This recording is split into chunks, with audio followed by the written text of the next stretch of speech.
All right. So, Kevin, how's it going? Great. Nice to be here finally. Yeah, I know. We've been trying to plan it for a little bit, but we finally got it, so that's a good thing. Yeah, dude, scheduling is always crazy, and that's what we've kind of assumed from this whole thing and which is also cool because, like, if somebody does cancel, it's not a huge deal. Right. You know, we're just down here having fun, and if they cancel, like, Adrian and I can just sit here and just shoot the shit. Well, then I said, you guys seemed like you were a little backed up, which is nice. Yeah, honestly, yes. That's a good do thing. have a lot going on. Honestly, a little crazier than I expected. Right. Yeah. It's honestly it's been pleasantly surprising. Well, I was watching the show with Alex. And you guys kept saying John. I'm thinking that would be a good show. Yeah. So John. Yeah. Shout out to John. I'm here. Bro. If John I'm here, gotta you get should on be here. You know. Yeah. So. Yeah. And yeah, dude, and that does, like, the podcast has been fun too, where, like, we're not keeping ourselves, like, in a box. We just kind of talk about whatever's on our mind. Mostly it's just been catching up with people. Absolutely. Because, like, we don't hang out with anybody. I haven't hung out with you guys in freaking forever. Yeah. You know? And it's just been a reason for, like, us to get out of our shell. Like, Adrian and I both. I mean, he's more outgoing than I am. Right. You know, with the house. I and really don't think so. Yeah. But I mean, you know, like with I'll take a year. yeah, probably. but you get it. Like with, like, having a house and, like, you know, you've taken a home ownership by the horns. Oh, yeah. You've gone crazy. I'd love to talk about that. Yeah, if you want to. Well, we just we're hopefully we'll be having a kid soon.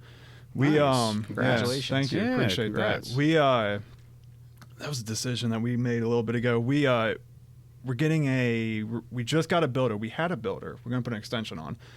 Just gonna get a new master bedroom. Nothing huge, but the concept of it's pretty cool. So it's just gonna go off the back of the house. But we have an upstairs loft. Have you seen my house? I've seen a lot of pictures. Okay, so it's basically just a box, right? Okay. And then our bedroom is up on the loft. So you go up the stairs, the loft is like our bedroom. It's really nice for just the two of us. Yeah. It's really nice. You wake up in the morning and we have all the windows out front and you just look out and see, like, all right, how's this day gonna go? You know? Yeah. It's nice, the birds are out there. It's like it's a nice setup. Yeah. But so that's two floors of windows, right? And it's pretty big. Yeah. So but on that second loft we have a window that's right up against the back wall. What we're going to end up doing is we're going to put, like, a French door set up there, and then that's going to be the roof of the bedroom. So the bedroom will be downstairs, but the top will be I just hit your thing.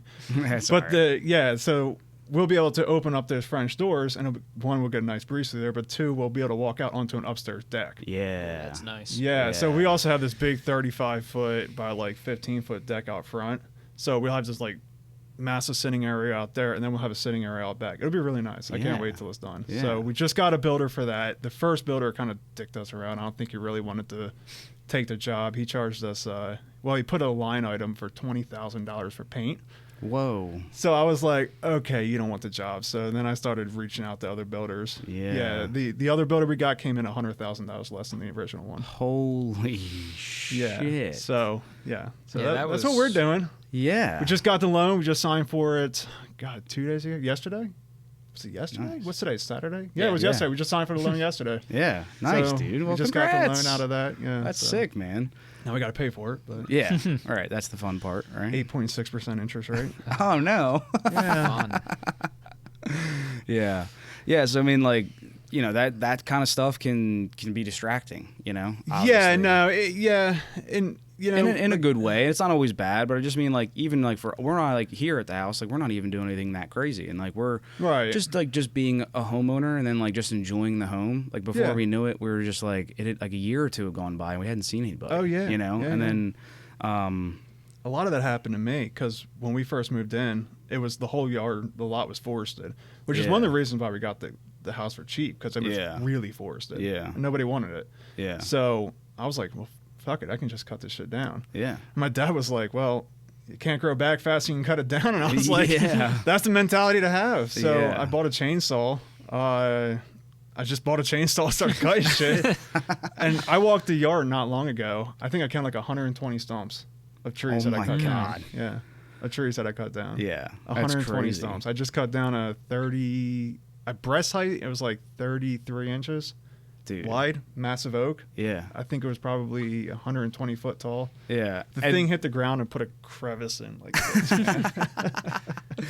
Did you have to did you just hop into it or I just like YouTube. Yeah, YouTube teaches you everything, man. Dude, the University of YouTube. I'm a YouTube U certified arborist now. So. Yeah, for sure, dude. Yeah, we just had like some small stuff taken down when we first got here, and there was a decent sized tree that we had taken down. But I remember even thinking, I was like, I don't even know where to start. I know, right? I should have. This was right behind the house too. You remember that giant bush in front of my parents' house? Yes, gone now. Yeah, right? Gone now. And they hired someone to cut down. I'm like, I'll just tie it to the back of the Buick and yank the thing out. Pull right on out of here. Yeah. They're like, no, what if it goes flying through your back? And I'm like, it's a bush. Yeah, it's a bush. Funny, that bush was supposed to be a dwarf bush. Yeah. Like a dwarf pine or something like that. Yeah, and then it just turned into it was almost like 2 stories high. Really? Yeah. Dude, it covered the second floor window. That's not a bush, dude. Yeah, not anymore. That's a tree. Kind of bushy. Yeah. It was bush shaped. Bush shaped. Okay, just really big. Yeah. Dude, when John and I were living together in Broomall, we were we just took it upon ourselves to just start trimming the tree line. Right. And it was just like a Tuesday or a Wednesday. Is that the one that was next to the driveway? Yeah. Yeah. And so it wasn't even, who knows if that was even I'm pretty sure it was technically on the property, and then again we were renting, which was crazy. But we were just like, you know what, we have a chainsaw and just a tiny one, and then just started trimming, and there was trees back there. We're pulling a tree down, and then it got so bad to where the entire driveway was blocked in. And I remember the Toga got home and she was like, I'm leaving the car here. No one speak to me. This is the most ridiculous thing you guys have ever done. It's got to be gone by the morning. And so we successfully did with use of our trucks and even my car at one point at the time, because we had gotten it so bad that now the trucks were on the other side, but we needed the trucks to be on the other side of the trees, and then we had to use my car, and dude, it was so bad. We had a tree that fell in the garage, and we had to pick it back up off the garage, dude. It was wild. You guys needed some YouTube U. Yeah, we definitely needed some YouTube. We also it was mostly because we were drinking Twisted Teas, and we were like, you know what, we can totally do this. Yeah. We're so qualified to do this. We got this. And then 3 cases in, you were like, wait. Yeah. We can do this. It might have been, I think it was 3 teas in. Oh, wow. Okay, It didn't take much to give us the confidence, dude. It was wild. Yeah, but trees can get sketchy if you put the wrong cuts in the wrong place. It can really get sketchy. There's a lot of weight, and once it starts to do its thing, you're totally at the mercy. Yeah, how many of gravity. videos have you seen where they're expecting the tree to go one way and it falls on the house? Oh yeah, but if you look at it, you can tell they're really fucking shit up. Oh yeah. I look at those videos, I'm like, this was called for. You almost tried to do this with the shit that you were doing. Pretty sure I've seen videos where the chainsaw's still stuck in the tree. Yeah, because it pinches. So you're running the chainsaw through it, and obviously if you have back weight on the dang thing, you don't wedge it up. Well, then it's going to pinch the saw, and then you can't do anything, and then you're just dicked. Yeah. Yeah. Well, then you get another chainsaw and you keep going. Yeah, then you keep going, and it just gets worse because, if it already screwed your shit up, well, why not keep going? Yeah. I don't remember what the name of it was, but there was a YouTube channel where this guy, he did it professionally, and, he would post all the time of these, calls that he would get where, a homeowner tried, and he's there and just, shows up, and, he can see the chainsaw, and he's like, yep, and that's got a a sticker on it for a rental from Home Depot. Yeah. So that's how this is going. Yeah. Some people call me, and they say, could you help us? And I'll get there. If I'll look at it. If I don't feel 100% comfortable, I'm not touching it. You know, I'm not touching it just because I know shit can get really bad. I have a degree from YouTube. I don't have my master's degree. No, I don't have a master's. Yeah, and plus I'm not insured, which is probably okay because I can just run away. So I was never here. Wasn't me. Yeah. Have you? What kind of close calls have you gotten into? I mean, luckily, I feel like you got to start way back on your property. That's what I did. That's exactly what I did. Really cut your teeth. Yeah, that's exactly. Dude, no real close. Well, hold up. I almost cut my foot off. That's why I have that little Band-Aid on my shoe. Holy shit! I was. Stumps suck. Stumps are the worst thing about cutting down trees. It's trying to get the stump out because the saw does not like it. The saw does not like to be in that angle. So stumps suck. And plus there was 33 inches at breast height. This thing was probably God, there's probably every bit of 50 inches at the base that I was cutting. Every bit of fit. And I got a 24-inch bar, so I'm only cutting half of it at a time. If I put a whole swing through the tree, I only cut half of it out. So if your chain isn't 100% perfect, when you start going through that much wood, if you think about it, if the chain has 2 teeth on it, right? One tooth is cutting this side and the other tooth is cutting this side. Yeah. So you remove this wood and then you remove this wood. So if they're not perfectly removing the same amount of material, you'll start to bend down in it. Right? So it starts to bend in the wood as you start going through more and more distance. And the farther you go, the more it bends. Yeah. No chain is perfect. So I was cutting it out, and ultimately what happened is this side of it was low and then this side of it was high. So I had like this middle I had to cut out. Okay. And I was ripping on it like this, and it popped out of the thing, and then the chain, you know about kickback, right? Yeah. The chain caught the wood, kicked back, and it just sliced right top of my boot off. Oh my God. Yeah, the last tree I cut down, I did in slippers. So if I did in slippers, I would have been on crutches today. So bro. Yeah, I was early on. I was trying to learn to climb. So I had these couple of pines, and I was like, well, fuck it. I'll climb up those pines, and I'll limb them down. There was really no danger of me doing it, but I was trying to learn. So I climbed up the trees. I was cutting the limbs down. I got to probably the last 5 foot of the tree, where it was 5 foot on the top, and then I was all the way on the bottom. These things were probably 50 foot. So yeah, I'm up there. Right? I'm up there, and I have my little climbing saw that I had at the time. That's broken now. But I was cutting the top off of it, and what I was doing was I was coming on the backside to get that wedge material right out of it, and it snapped off. Oh my God. And the whole tree swings, right? Yeah. Full squirt on this chainsaw. This thing's coming around in slow motion like this as I try to grab onto the tree. Oh, it must have skinned. It was just like this, and it's ripping, man. Jesus. Yeah, so those are probably the only 2 close calls where I almost hurt myself. Yeah, I haven't hurt myself yet, though. Those are scary, bro. That's scary close calls. Yeah. I mean, it was ripping. It was going, you know, and I'm swinging in this tree 40 feet in the air, because white pine is real. It's real like soft. It's real soft. It wants to snap. It's like Bradford Pear. It wants to snap. Yeah. And that's it almost would have been better if it snapped. You probably would have been safer that way. I mean, as long as you were like snapped attached early. to it. It snapped early. So I was cutting a bunch of oaks. So I'm thinking, well, this is going to react like an oak. So I would have plenty of room to cut in here. Well, no, it snapped off, and that's why it did what it did. Oh, okay, yeah. Learn your lessons. Yeah. Yeah, bro, that is nuts. Yeah, those are probably my only 2 close calls. I never got close to hurting the house in any way. Yeah. Because you look at it, you see what is it going to do. I mean, it's easy physics. You look at it, where's the tree hanging, and it's pretty easy to draw the circle in the canopy, and then the center of that circle is the center of gravity on the tree. So draw a circle in the canopy, straight line down. Where's the land on the ground? Wherever that straight line lands on the ground, that's where the tree's going to want to go. Interesting. Is that a good place or a bad sense. place? If it's a bad place, you put a rope in and you pull it the opposite direction. It's really not that hard. Well, I think it's executing the correct cut, right? Like getting the right angle on the cut, and especially like if like the way that you're cutting it, because so like for instance, like for us when we had the tree that fell, you know, we had it all planned out. Like we were doing the same thing. We were cutting on a diagonal, and that diagonal was going towards the place that we wanted it to go. What do you mean the diagonal? Like cutting a wedge out of it? Yeah, so cutting a wedge out of it. The back cut or the wedge cut? Sorry, I'm a nerd. Well, so well, we didn't take those courses on YouTube. Oh yeah, okay. Well, you gotta watch YouTube. Yeah. Yeah. So I would say like if this was the tree, like we just this was the back. We wanted to go this way. We just like started cutting here. Yeah. And then we just cut through, and we got halfway at a diagonal. Yeah, and we already had the worst we had a rope. Yeah, well, that's that's probably why it fell in the garage. So yeah, if you think about it, what happens is if you start removing material from the back of it at a diagonal like that, that material is no longer there. Right. So the tree's not going to. You think that the tree's going to push forward because you're like, oh, well, I cut out diagonal, so the tree can only fall. No, that's not what happens. It's exactly opposite. Going the other way. It's going the other way because you're removing that material. So the tree falls into that diagonal. So so that's why you cut it on the horizontal and then you wedged it behind it.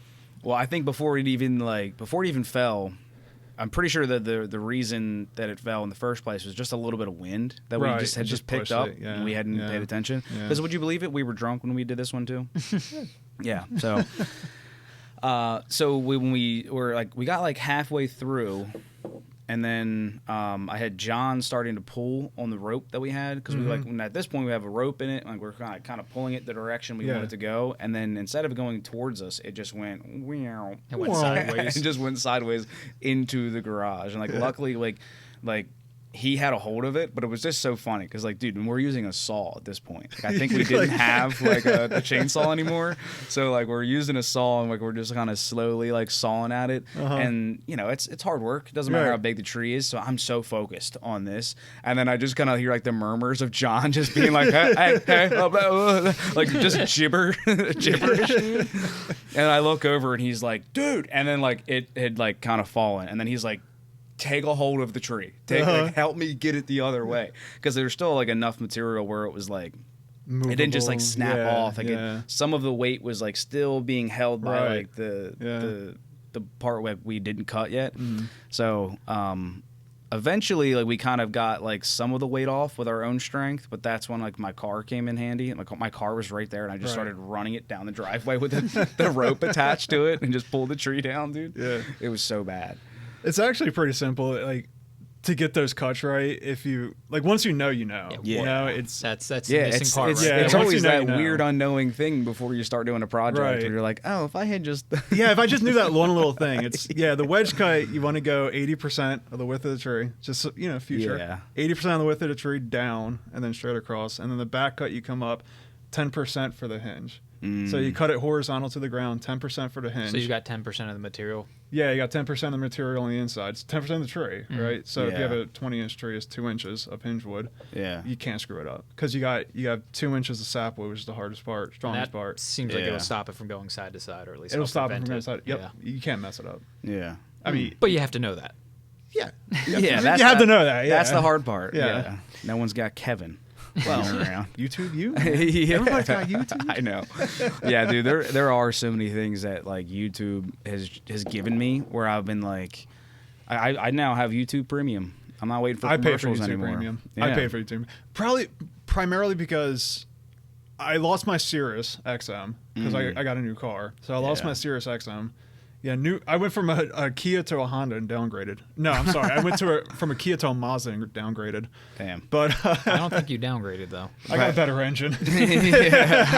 That's pretty much it. I got a better engine. 150,000, that thing was wiped. Oh, no. Obviously. Yeah. It was a 2.0, 2014.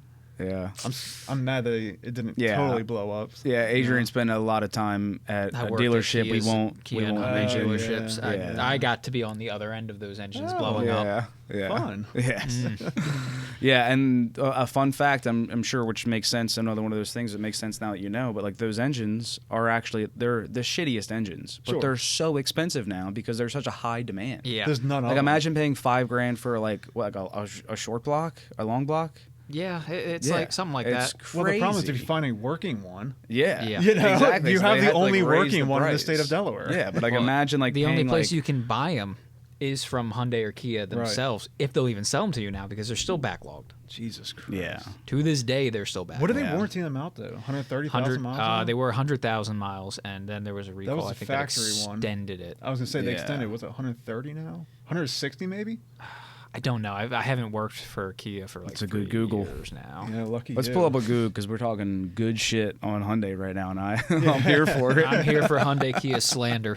There was nothing else wrong with that car. I replaced the battery. Like I said, it had 150,000 miles on it. I replaced the battery. It was a good looking car. Remember? It was that little like a 6-speed. Yeah, it was a 6-speed 2-door. Kind of pretty cool car. It was cool, man. Yeah. It just had those ugly fog lights, but Well, another thing about the tree thing, you ever seen someone cut like a T into a tree? Yeah, I have seen that. Does that work?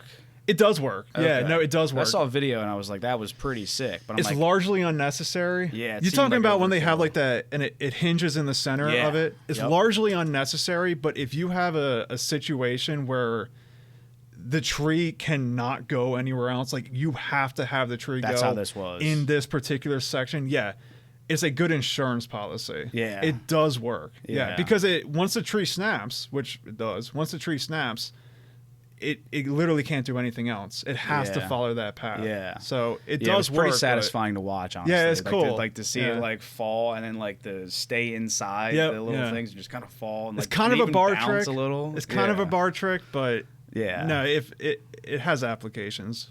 Yeah. Apparently, it's a lifetime warranty. If you're the original owner. I wasn't the original owner. Yeah. It would have been cool if it blew up, but it did hit a deer, so. It's also I hit a deer. I slightly dented the hood. I was like, yeah, they're gonna total that. Yep. And they did. Yeah. It's a weird flex to be like, yeah, I'm the original owner, so lifetime warranty. I know. It's Yeah, like, that bro, is, who yeah, cares? right? Sell that fucking It's on the thing. short block only though. So if your head Only on blows up, short? you're out of luck.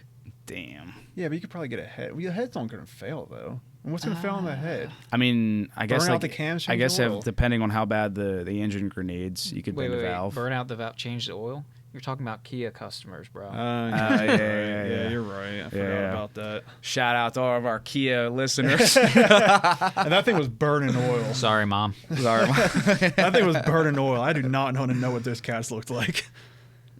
My God, those things it was cooking oil. Mm-hmm. Oh, yours was? Oh, yeah. Oh, no. No, that's it the was other cooking problem they oil. have. Yeah. They cook oil. They blow Which up. cooks the cats. They blow up their transmissions. I don't know. It must have been consuming it because it wasn't anywhere. I mean, it was sealed. No, yeah, so, they burn them. Yeah, it was burning. They burn the oil. No, yeah, that was. I figure it's just really light rings in there, but Yeah. I figure it's coming past the rings, but I have And that's no a problem with every manufacturer now. I In know, fact, spec for seriously. most manufacturers is like, oh, you burnt a quart in 1,000 miles. That's fine. Yeah. Yeah. That No, that's even- not fine. Well, yeah. Yeah, when, No, that's not but- fine. But Ford with the new V8s, like I think they're like in the trucks and even in the Mustangs, they were like it was The like 5 liters? that. Yeah, the Really? 5 liters. They were like, yeah, you burn through a quart. Every Really? oil no, change. that was Kia's Yeah. factory spec. Was if it doesn't burn more than a quart every 1,000 miles, we can't do anything. which is that's wild. And, well, let's do some simple math here. You know, they've got synthetic into lower maintenance costs. They're like, oh, you got like a 7,000 mile Oh, right. oil 10,000, change, 15 on 10,000 some mile oil BMWs. change, and the car holds 5. Yeah. So if you Yeah. don't if you don't check it, and you burn a quart every 1,000 miles, after 5,000 do- miles, you have no oil. Yeah. Yeah, and let's be real. Like today, Nobody's checking it. nobody's Nobody's checking. They checking didn't it. even know you had to.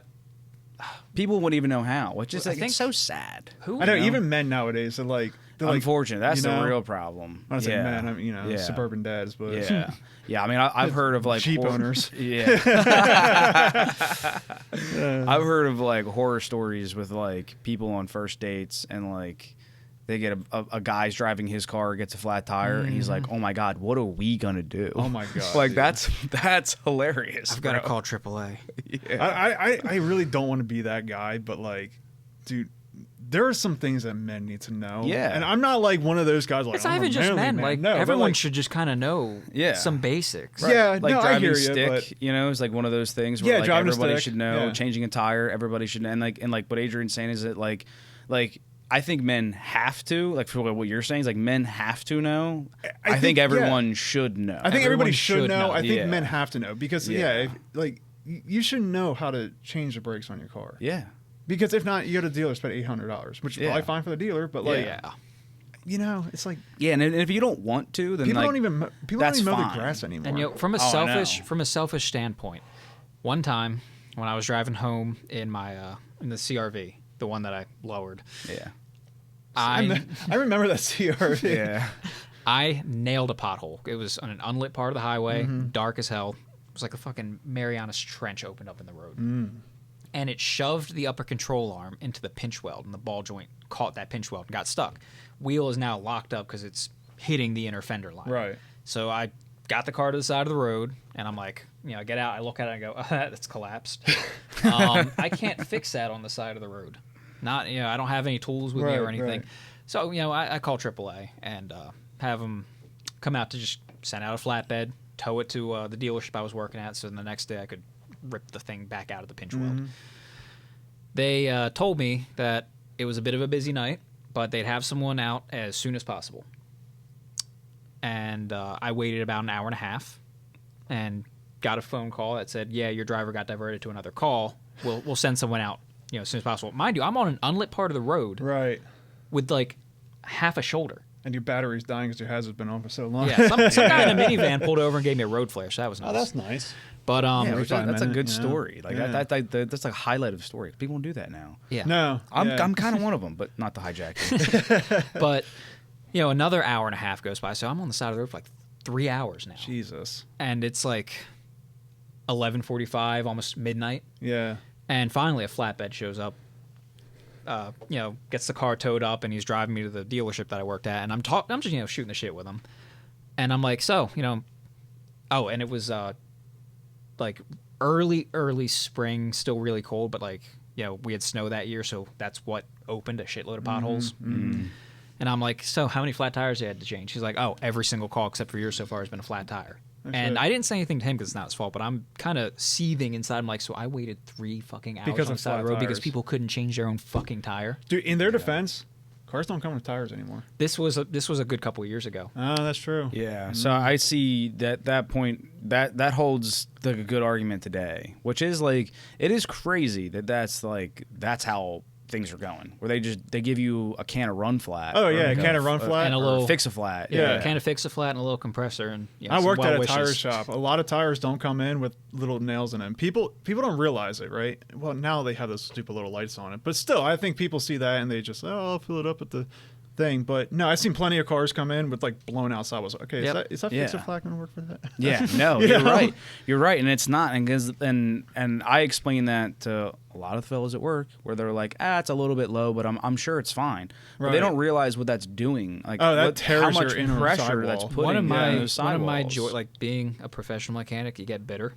obviously, and you begin to resent the customers somewhat. Yeah. But one of my little pleasures was a tire that would come in that was flat that they ignored, and just seeing the ring of death on the side. You got to buy a tire. You open it up and it's like confetti. Yes. This is your fault. You got to buy a tire. This is going to cost you now. Right. Because the Fix a Flat's only going to fix a nail. Yeah. Okay, if you have a nail, you could just put air in it and go to a tire shop. But like, I don't think that's why people are changing tires on the side of the road. I think people are changing tires on the side of the road because they blow it out. Yeah. They hit like a massive pothole or a brick that fell off a truck or something. Or like the tire was low for a while and ate the sidewall and finally gave up. Yeah. Yeah, but you're stupid then. Yeah, exactly. You know what I mean? Well, it's all stupidity. Both sides are stupidity. But you should have changed. Well, if you're that stupid, you should really know how to change a tire. No, that's good. Yeah, well. Look, if you're going to be dumb, what's the saying? If you're going to be dumb, you got to be tough. You got to be That's smart. That's a song, actually. Yeah. Oh, what is it? No, it was a YouTube, not a YouTube, an Instagram video. It's like, how do you know how to do all of these things? Like, you know how to work on cars? Because I'm poor. Because I grew up poor. When you're poor, if you want nice things, you can't buy it. You gotta go get a broken thing and make it a nice thing. Yeah. I think that's awesome. Yeah, one of the lines to that was like, you just learn how to do it. Like, you ever seen a baby do flat roofing? No, it's really hard. You had to learn how to do that. Yeah. Yeah, that's especially me. I don't want to spend money on anything. Like, I hate spending money on anything. I was like, dude, okay, if a drunk idiot can do it, like at work, like plumbing or like roofing or something. I just put a roof on, but I didn't do it. But you know what I'm saying? Like, you know what I'm saying? I always look at it and I'm like, okay, who are the people who are doing these things? And am I smarter than them? Yeah. Or am I at least as smart or at as least them, as smart as them? Or as capable. Yeah, and if the answer is yes, then capable, just figure it out and do it. Yeah. You know? Yeah. And so, like, there's a couple things, and I totally agree with that, and there's a couple things where, like, sometimes, like, you just want to have them done. Yeah. Like, because, like putting on a roof. Drywall. Yeah, drywall, dude. I'm with you. I just want to point a finger. Like the whole house it must have been drywalled by an idiot because there's no mud on any of the tape. Oh no. Yeah, they just put it in and like painted over it. So obviously all the tape it's peeling. Yeah, I don't want to go and do all that. I know. I don't want to go and replace all that tape. Like, and if you're just doing like a little section, it's almost fun. Yeah, it's like fun. It's kind of gratifying. Deal. Yeah, But like if it's like to just do a whole room, you're like, oh my god, it's such a bear, and just cutting even if it's it an all, isolated room, and even if it's an isolated room, it's like, oh, god, I can almost do it, but I got to go up 20 foot almost to do like the drywall and the ceiling, and then the ceiling is popcorn because there's 92 house. God. Popcorn. It's a 92 house, but Which is almost like unremovable, right? Like No, that's it's hard. it is very removable if they didn't freaking paint over it. So now it's painted over. Because otherwise it's just like that foamy shit. You get it wet, you can scrape it right off. Oh, okay. Yeah, they painted over it. So now it's like Why did waterproof. they decide that was? 92. It was Yeah, built in 92. I know, but what? Why? You ever seen those pink toilets? Yo. Pink toilets, carpeted bathroom floor. Oh, yeah. Shag carpet, green shag carpet in the bathroom, dude. For all the egregious shit from like the 70s, 80s, 90s, can we bring back the conversation pit in the living room? Those were sick. That was pretty. I would like I that. love that. Yeah, that's pretty cool. That was pretty cool. That was That pretty with cool. a I floating like that. fireplace hanging from the ceiling. I don't know about that. No, I'm about that. Did you just make that up? No. I never seen that. All right, fine. Let's go. Floating fireplace? Floating, hanging, something like that.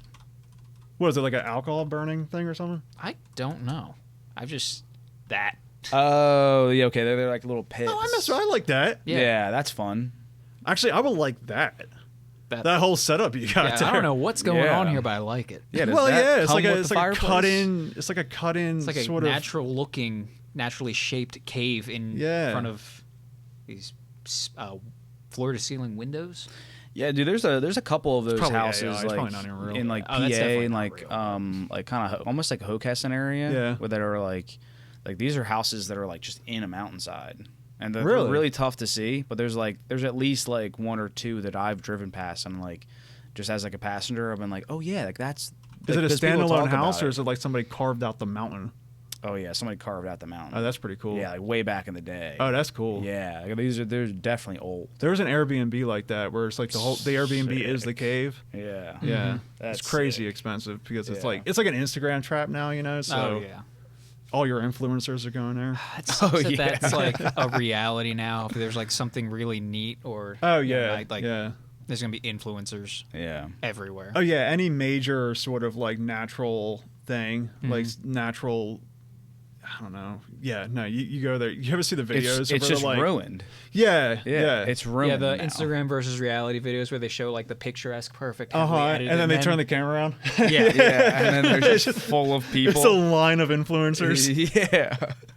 Actually, there's something like that in Westchester. What It's is not it? a natural thing, but it's like a mural on a wall of like these butterfly wings? angel wings, Yeah, and like yeah. one of my Oh, buddies went yeah. past, and he's like, "There's just a line of white chicks." Oh yeah, all the way down. Waiting. All the way down. Jesus. It's like, But could yeah, you so be any speaking more of basic? the roofs and stuff, so like I mean, like to like even do a roof on like a house like this small, I mean, yeah, like, you could probably like with a couple buddies probably do it in a weekend. You know, Yeah, but like if you're yeah. like really, if you're first time doing it, and like for me, like if I had to do this roof, like I probably wouldn't want to do it myself because That's it the is thing, kind of it's- one of it's your those house. things. Yeah, you don't really know? want to like do it and then stop, but you totally can. You can Yeah. like you can start. And, yeah, if you have a shed and you want to redo the roof on that, you know, maybe practice there first. sure, that's a good idea. Yeah, a shed. Yeah, But like okay, those are yeah, I'll just, put a it's roof just on an- a shed, you yeah, know? but it's just an example of one of those things where you're like, man, I just want that done. Like, I just and want it done. I've got other Yeah. projects. It's Yeah, not I want like- to point a finger. Just handle that. Yeah. You know?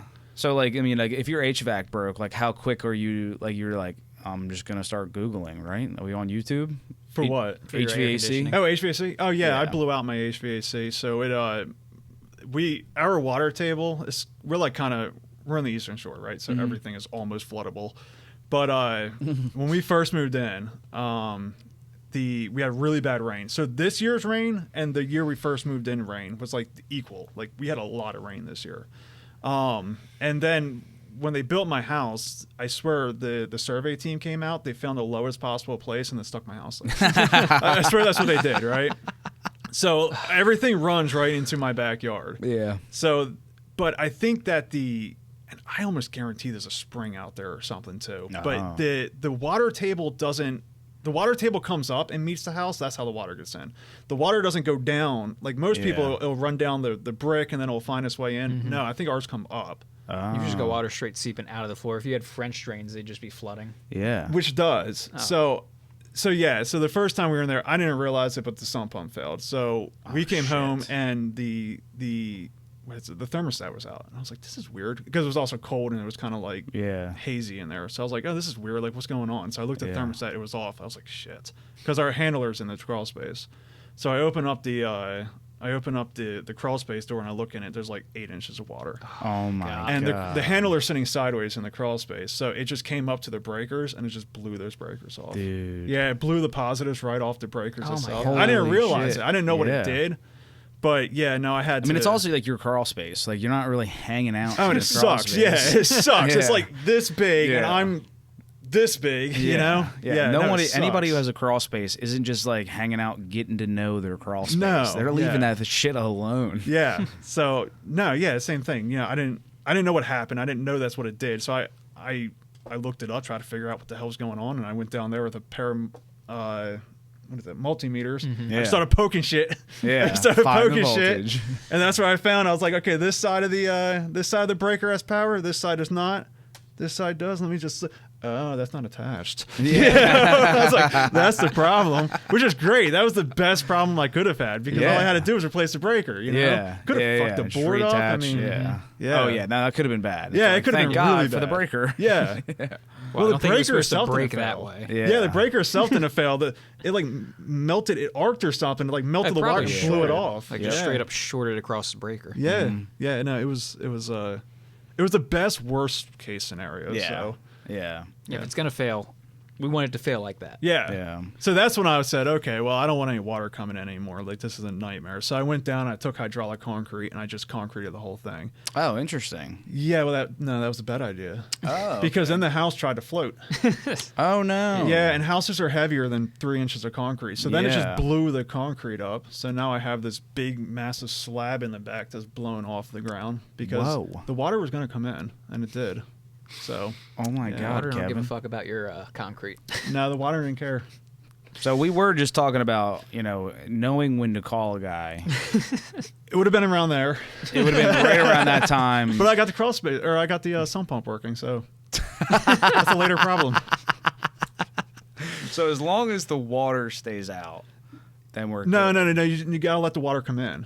The water's not going to stay out. The water's going to come in. So you got to let it come in.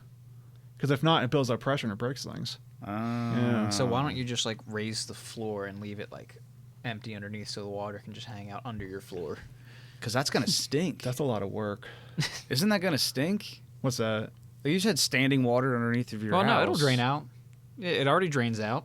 Yeah, it falls down. So what I was going to do is I was going to take a bunch of PVC pipe, like long PVC pipe with like holes corrugated. in it. Corrugated, yeah. Well, not corrugated. Yeah. Or perforated. Perforated. That's the yeah, word. that's what it is. And I was going to put it underneath the rat slab, but on top of under the it's like the radon seal or whatever. Mm-hmm. I was going to put it under that under the rat slab, but on top of the there's like a sand base under there to like I guess level it.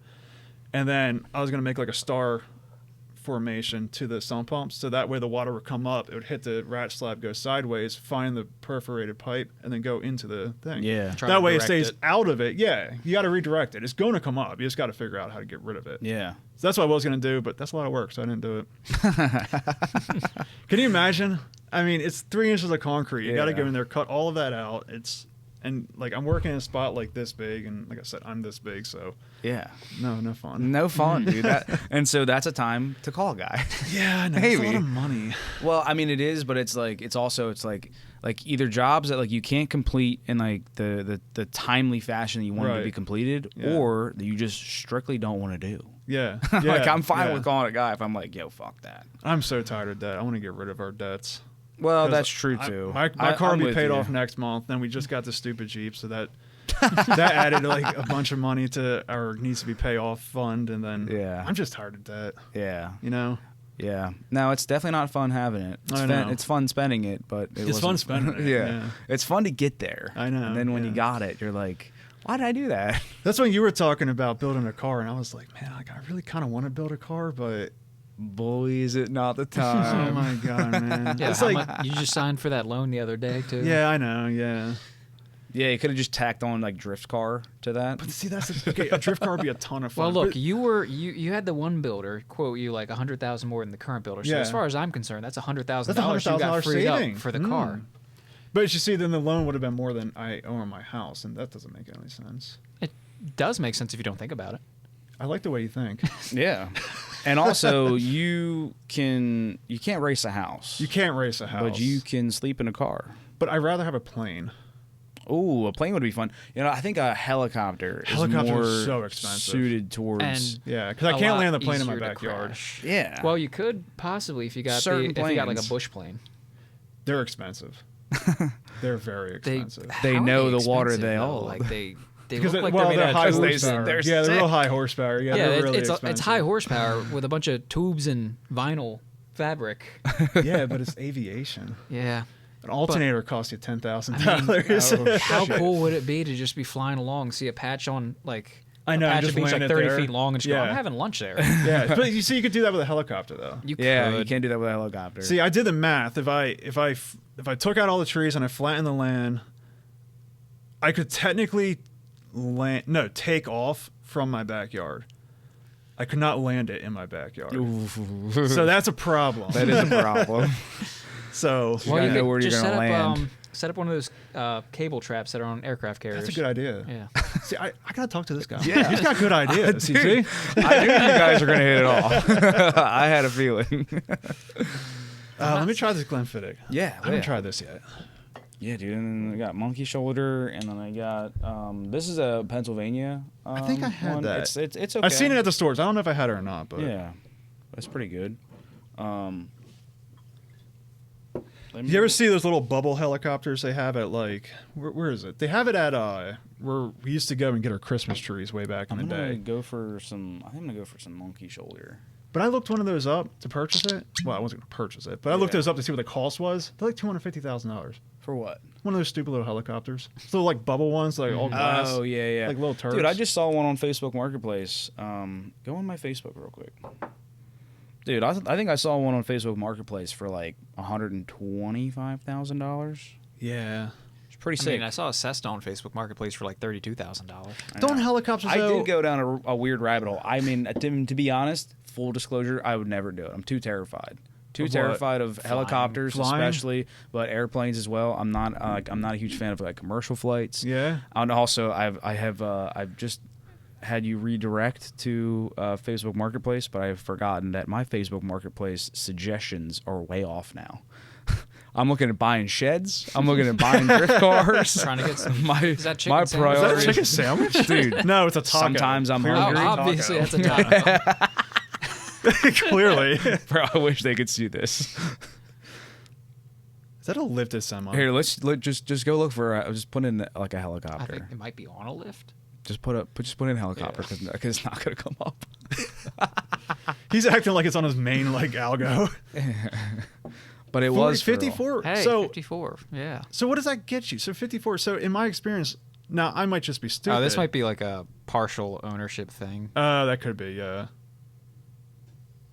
Oh no, I'm the original owner or original builder. Oh, okay, that's good. Oh, it's like a yeah. This is a kit car. Yeah, it's a kit car of the sky. People do that a lot, though. People really do that a lot. Well, yeah, if you get God you have bless an America.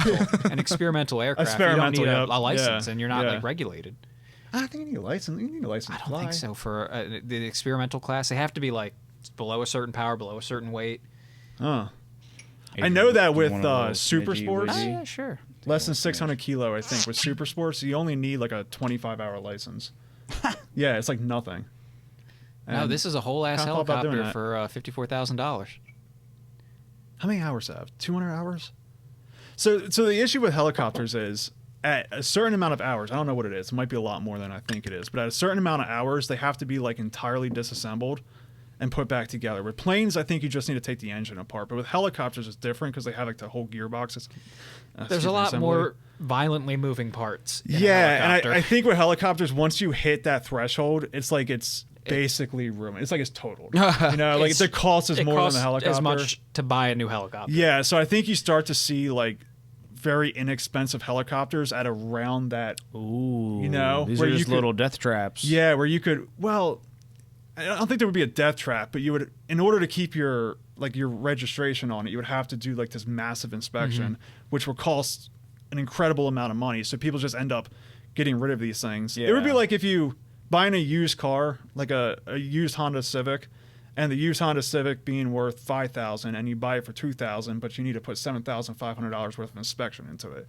Like it doesn't make a lot of Wow. sense, you know? You could do Yeah. it, or you could just buy a better car or a better helicopter in this case. Yeah, but I mean, but on paper, you would be spending more money no matter what. Yeah. If you bought like the good to go helicopter, like it's gonna be pretty close. The and cool either thing way, about, you're gonna and if you're able to spend $50,000 on one, right. then like you can probably also spend like we're in the neighborhood of $200,000. Like let's be real, you know. And that's how you see get that like one there. Adrian That's was 260, saying. and that looks like the same damn helicopter, you know. This one's a little bigger. I think it's got back seats.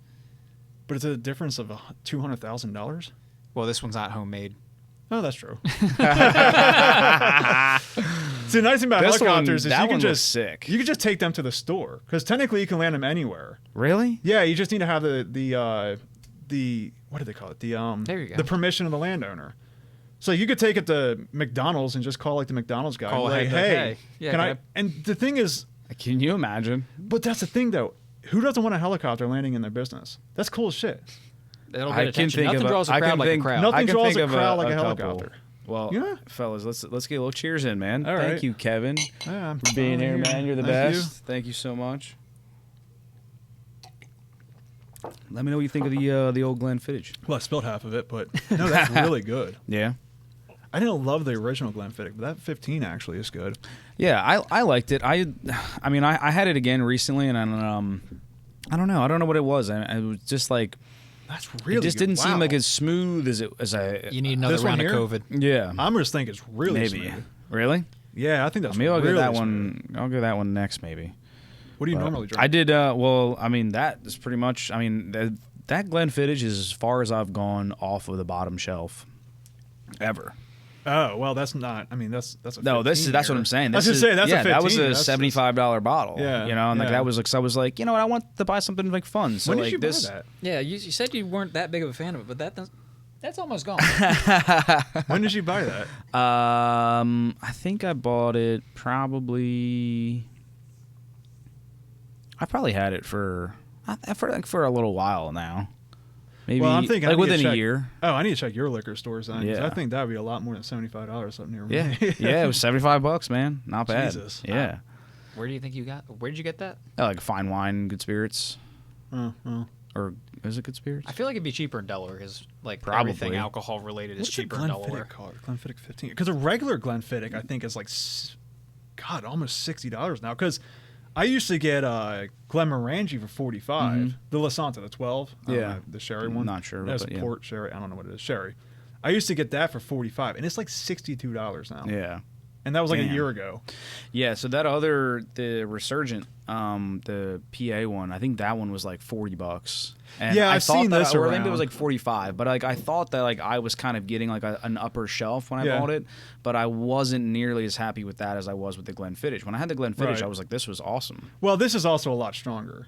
Yeah, so you're probably getting a lot more proof out, you know, like it's really beating you up. Yeah, but the monkey shoulder, dude. Like, what is that? No affiliation, but like, I mean, honestly, like the best drink. I think it's 43% alcohol.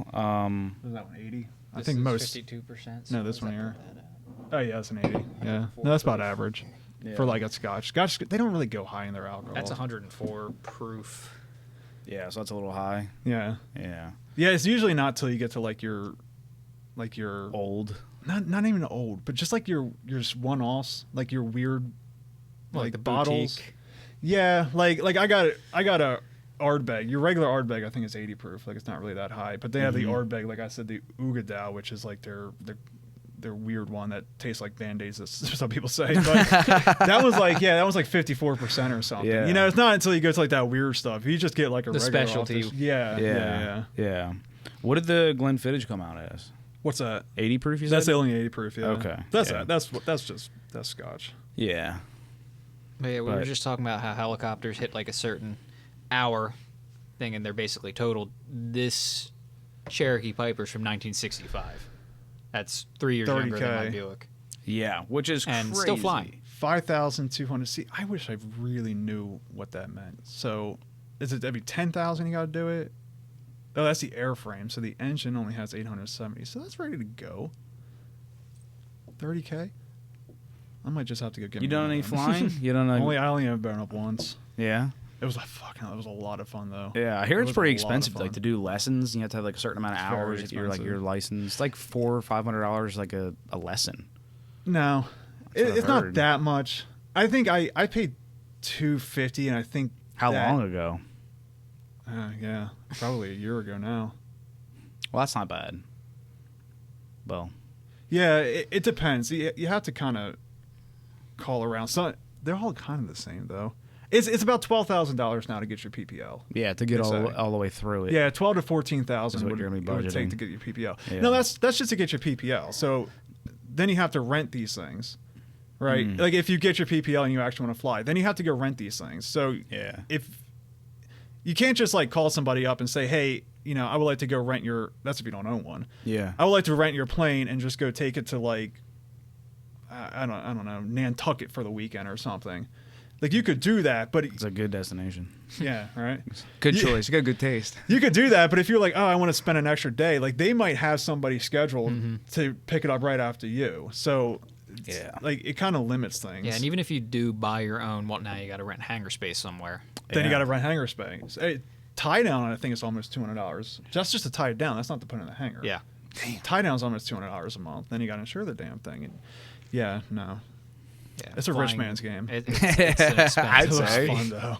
It looks so much fun. Yeah. Like, can you imagine just to be like, talk to your wife, be like, hey, you trying to go to like Virginia for dinner, Yeah, and then you just go. That would be pretty cool. Or even like maybe like not Virginia, but like you said, like I'm thinking that's only like 2 hours away. Yeah, like, but I mean, I guess like Virginia like is kind of a destination. Outer Banks. Shout out Virginia. Outer Banks. That's what I'm thinking. Yeah, go to the Outer Banks for dinner. Then you come home. Outer Banks or like Massachusetts or like, hey, let's fly out to Wisconsin. Like you can get like a walleye. Let's go get some walleye out in Wisconsin. I think it was something cool. A little while ago, but I saw this video series on YouTube of this kid who looked like he was like 18, 19. Yeah. Obviously from a rich family to be able to afford to do this crap. But he was like, oh, I'm buying this, I forget what it was, like Curtiss biplane or something, and I'm going to fly it across the country home. Like he did one, what we would sometimes talk about, you go out to like California, buy a car and drive it home. Yeah. He's doing this with a biplane. Damn. That's crazy. Just stopping in different airports to fill gassing up. Yeah. Go. And I'm like, I wonder what that's like. Yeah. What is that like? To do that. Yeah, just to play around with that idea. See, I bet it gets boring though. Because like when you can do stuff like that, like your whole world's at your fingertips. Like it's like super rich people. I don't know. I know. No, but it's like we've been poor too long to ever get bored of that. If you grew up in it, then I can but you see, like bored. Ultra rich people, like you hit a point where nothing really matters anymore, right? So like nothing has value. Yeah. If you bought a Lamborghini, your friend thinks their suspension sucks. Yeah. It gets to the point where, like I said, nothing has value anymore. So it doesn't matter. Like a Lamborghini is nothing compared to a Koenigsegg. And maybe you can go out and buy a Koenigsegg. And if you can, then the guy with what are any cars to you? Like once you're at the point where you're purchasing 1 or 2 Koenigsegg's, like what are any cars to you? Yeah. What is anything? That's why these people, they end up going to space and shit like that. It's like, what else are you supposed to do with your life? Or even better, they go in a submarine to go see the Titanic. Oh, I thought you were going to talk about that island. Yeah. That island. Honestly, though, I think that's why so many famous people end up doing that kind 100%. of shit. They just get to a point where nothing else matters. Everything else is boring now. Yeah. Because you already did that. It's, well, not the island thing, but like anything that you bring up, the island like thing. if you're super rich, like anything that you can bring up, it's like, oh, they already did it. And not once, but 3 times, it's like. Yeah, I guess like once you, like when we're talking about like the like ultra, but I feel like if I was like to that point where like I felt like it was like hindering life, even in like a slightly, I think I would just like start giving like more than I could away, and then being like, okay, build back, like it's all gone now. But it builds back so fast. I know, but it gives you like that moment. Yeah, it gives you that moment. Okay, I have something to work for. I have something to try to. Or being like, after. oh shit. Yeah. Oh shit, I'm a little nervous. Like I'm like this is making me nervous. Like I might not be able to buy another Ferrari. Yeah, yeah, and that's fine. I mean, but there's aren't your concerns. Example, but I would and again, like Adrian said it, like we're all poor. You know? And like we've been poor for a long time. So like for us, this is very easy for us to be like, no, I need to go back to my roots. You know, I need to like work out really hard, or I need like, you know, maybe I need to go like drywall my bathroom, and just be miserable for a little while, and then I'll go back to having all my money again. And but it's like, have you ever bought any like something and you were like, oh well, that's fine. Like you bought the thing and then like now that you have it, like it's not a big deal. Yeah, you don't care about it. Yeah, I just bought a 75 round top loading Romanian drum for my AK. And I was like, I need that. Dude, I told you, you guys are going to be best friends. We need to hang out more. Yep, and I got that because I wanted to get one. I already had the back loader. I didn't have a top loader. I saw them come in for sale, and I know there's like not many more coming in. I'm like, I'm going to buy that. Right. And I was like, sweet, I have it. Cool. Yeah, and then it just says, you know? Yeah. And like at like, you know, and like, but flashback like maybe like 5 years ago when you like first bought that AK and you're like, man, that like, 600 AK is now like, or $600 AK turned into like a $2,000 AK. Yeah. But like at that time, like you were just like so happy to have it, and you thought about how good it would feel to have all those things, and you bought all those things, and you have all those things, and you're just like, okay. Yeah. Once you get it, it's like, it's like if you now? we bought this right here, right? You bought this. That's a burden. Yeah. You know, like that's cool. Honestly, that might be the way to spend money. Is like spend money on shit that like kind of fucks with you. Yeah, because if you're dumping money into like storing this thing and maintaining it, it's like, well, I gotta fucking use it. Yeah, like, that's worse than a boat. It's a burden. That's worse than a boat. You know, they say you spend money. They say you don't want a boat, you want a friend who has a boat. That's worse than a boat. Yeah, that is worse than a boat. I mean, that is shout a out burden. to Julian. Yeah, I haven't seen his new boat. I didn't know he got one. So we were just talking to Alex, and he's kind of like in this position where he like almost bought the boat from Julian, and like so you know like his boat's like supercharged, like 454 supercharged. Yeah, bro, inboard. It's wild.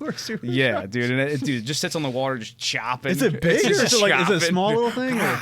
Huh? Is it small? Is it big? I think it's a 22 footer. Okay. Yeah, I think so. It's like it's a good size. Like 22 foot's pretty good. It just sounds nasty sitting there idling, dude. Man. Yeah, just heavy cam, supercharged. Right.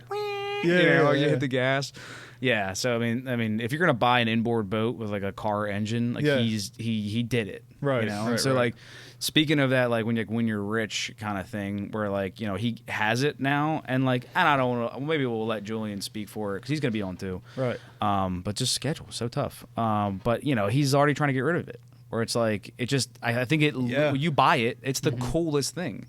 And then like it just loses its like value. You spend months looking at it. You spend months researching it, and it's just like all I want to do is like I just want to hold it. I want to look at it. I want to see it. And then once you get in your hands, it's like it doesn't even matter. That was my Volkswagen Beetle. Yeah, that was your Beetle. Yep, I was went through this, got this bug up my ass to get one. Literally. Yeah. And finally bought it, and it was great, but it needed work. But I was like, that's okay. I expected this. I can't afford a nice one, so whatever. Right. I let you drive it. Yeah, we had to put a backpack behind you because the seat. Can you imagine I was too short to drive a Beetle? Really? And then the seat was just stuck. Wow. Couldn't adjust it. Yeah. Then I think 8 months later, I'm trying to sell it. Jeez. Yeah. Well, I mean that also like it kind of makes sense because like it's not like the Beetle was like something that was like it wasn't like the Buick, right? Where like it was just like it's comfortable. It wasn't a good starting point. Is the problem? Yeah, it's comfortable, but it also like looks really good. But at the same time, it also has like tons of space to like kind of fit things. Where like the Beetle does kind of have like it's got its like its shortfalls, right? It's really slow. It's very difficult to like just kind of drive. It's a little bit of a chore to get on the highway. Was this? Was it old Beetle? 74 okay. Beetle. All right, yeah. So like you're legit Beetle. You have 4 horsepower. 40. 6? I think it was 44 horsepower when it was new. That's pretty impressive, actually. Yeah. I mean, seriously, the thing only weighs like 12 pounds. So. Right. Yeah. But like that's one of those things where like when you're driving it can become a burden pretty quick. Where you're like the nostalgia wore off, like the fun wore off, but like you know the things like your Buick were like it's just sick. It was a good base. I was able to make it into something nice, relatively easy. The Beetle was rusty in a couple really scary places. Well, that too. The engine leaked oil like a sieve, but it wasn't just an oil leak. It was coming from the crank seal, and it wasn't just a crank seal because I had some crank walk, and there's no thrust bearings to replace. The case has to be replaced, which is the block. Yeah, I was gonna say. Yeah, I was gonna say. But come with thrust bearings? No, if you have crank walk, it has eaten away at the case. Interesting. So you can't buy a thrust bearing to put in there. Like, you can't buy an oversized like piece of metal. I mean, if space. I had a lathe, I might be able to machine like a washer or something. I'm just surprised somebody doesn't make up. that. You know? Maybe they did. I didn't look into it. I was gonna say, because you can buy oversized bearings. That was for, like the straw that. But like not for back. not for a Beetle. I don't know if there's a huge market for. There's a lot of Beetles. I mean, I feel like like a lot of people really into Beetles. Yeah, but people just like replace the engines. I feel like there's people like making engines. They're so simple. Probably. You know what I mean? Like I was before you got to that point. Honestly, I was like, why wouldn't you have just replaced the? I mean, it's so easy. But then you got to that, and I was like, okay, all right. And what engine is it? It's just they're like little two. It's a 1.6 flat 4. Is it a flat 4? Mm-hmm. I'm trying to remember what the engine of a Beetle looks like. All I can remember is like that big, like that heater core that runs around the fan shroud on the back end of it. Oh yeah, but it's like the heater, isn't it? No, that's the fan. It does blow air over the exhaust manifold, which is routed into your heater. So if you have an exhaust leak, you're getting carbon monoxide. Sweet. Well, hey, you pull that up. I think it's is that time your for, it's time for the first pee break. Beetle, We're in. Pee break? Yeah, I'm gonna pee break the it. whole van. It took up half a parking spot. They'll call it back from the pee break, folks. I just saw recently in a Home Depot parking lot. There was one, and so Adrian and I have talked about getting a K truck for a long time, but there was this one that I saw was blue. Yeah, and it had like really cool wheels on it, like very like JDM kind of style. Like they would also be on like a Skyline. Right. Like it could be on a 240.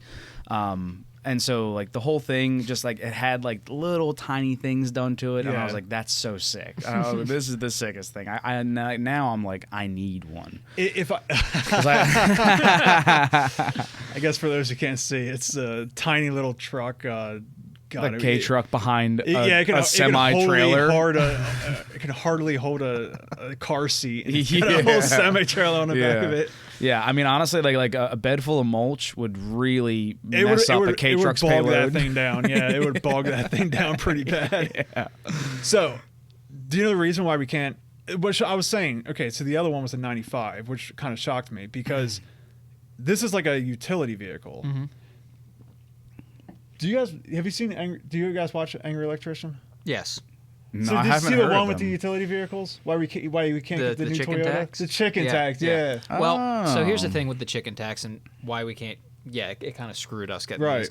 But these don't work in the U.S. as like a brand new for sale from the dealership, whatever. They can barely do 60 miles an hour. Yeah, that's not American. Is that what cuts us out? That's one of the things that cuts us out.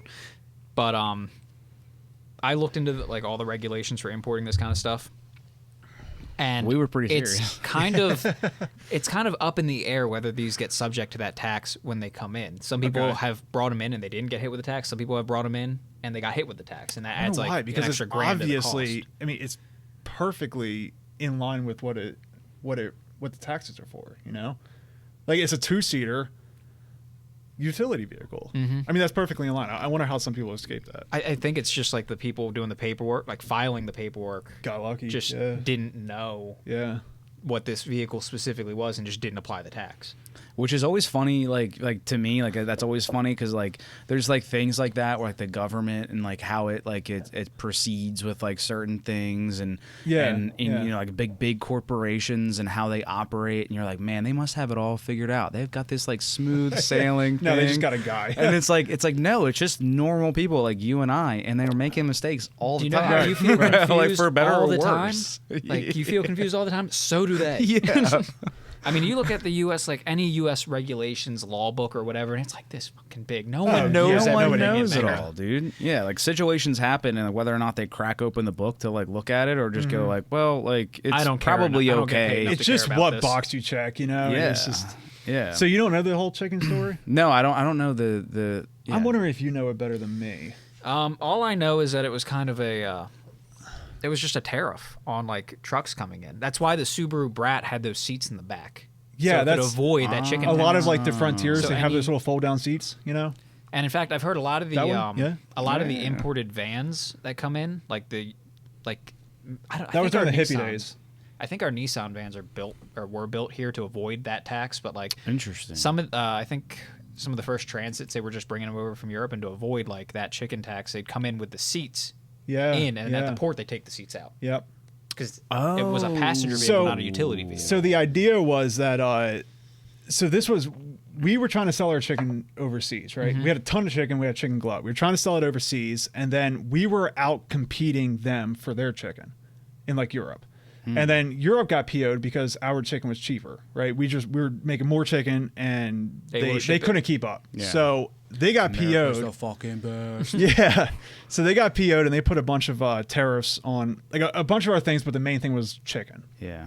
And then, we said, well, you can't do that to America, right? So we tariffed a bunch of their shit. Yeah, it's a 25% tax on utility vehicles. Yeah. And one of the things, especially because it was like the hippie time, and whatever president was at the time, like kind of didn't really fuck with the hippies, and they were riding around in these Volkswagens, right? So they were riding around with these Volkswagens, and our auto companies were like, "Look, we're having a hard time competing with this shit, So could you do us a favor? If you're tariffing things anyway, just go ahead and throw a tariff on these Volkswagen vans." So they decided that they were going to put a tariff on any utility. So it had to be a 2-seater, and then it was meant to carry and do all that shit. So that's the reason. So a lot of those tariffs fell off, right? The only one that still kind of exists is these light utility vehicles, which is the reason why we can't get one of those cheap Toyotas now. The $10,000 trucks? Yeah. I forget what do they call that? A Hilux? It's a Hilux. It's basically a Hilux, yeah. But it's not, they don't call it a Hilux. It's like but cheaper. They literally just released this like earlier this year, last year. Oh, interesting. Yeah. Yeah, and it's like $10,000-$12,000. Wow. For a brand new car. What? Yeah, but we can't get it because of the chicken tariff. Interesting. Yeah. That's crazy. I don't even know if you're gonna find it on the website. You probably have it's to not gonna be on their website. I'm just over. But just trying to find something. Yeah. Oh, just type in $10,000 Toyota. Yeah. Or is Toyota coming out? That was that little drop down. I love those little drop downs. I'm such a loser. What is this thing doing? So it's like super analog. There's nothing in it. Yeah. Yeah. Our keyboard kind of sucks. Doll hairs. There it is. That thing. The IMVO. There's nothing to it. It's just it's an analog. Bro, in 20 years, the Middle East is going to be crawling with these things. I know. But does it support a 240? I can already see like the big gunner on the back, dude. Just like what is the carrying capacity? There's a reinforced part of the bed right dead in the center. Oh yeah, that's why they made it. That thing does look pretty sick. I like that boxy look. Yeah, me and Doug have this conversation all the time. It's like, why can we Doug. not? We love you, Doug. Shout out, Doug. Why can we not have, why can we not have a $10,000 vehicle that's just bare bones, nothing to it, just a motor, a transmission, and wheels? Like, why can't because we have people that? don't buy them. People don't buy them. People don't buy them, and also the way that the what do you call it? The EPA is set up. Oh. So you know how you have to have a certain amount of MPGs per vehicle? Yep. CAFE standards. The CAFE standards. The way that that's set up is based off of vehicle size, which is why you're seeing like SUVs and trucks. SUVs and trucks. But it's also the reason why trucks are now the size of like semis. I mean, if you look at an F-150 from 1990 compared to F-150 today, I mean, it's like double the size. The F-150 from 1990 is a Ford Ranger today. Adrian loves this topic. Yeah, yeah. So, I mean, you love the topic to be angry about. But that's the reason why they're getting so large. It's because if they can make it big enough, then they can go into the next category of the CAFE standards. They get more lax, mileage standards. Yeah, and that's why Camrys are the size of what used to be trucks. You know, so it's like we can't get a small Miata anymore because a small Miata would have to get 80 miles to the gallon. Thanks, Obama. Yeah, thanks, Obama.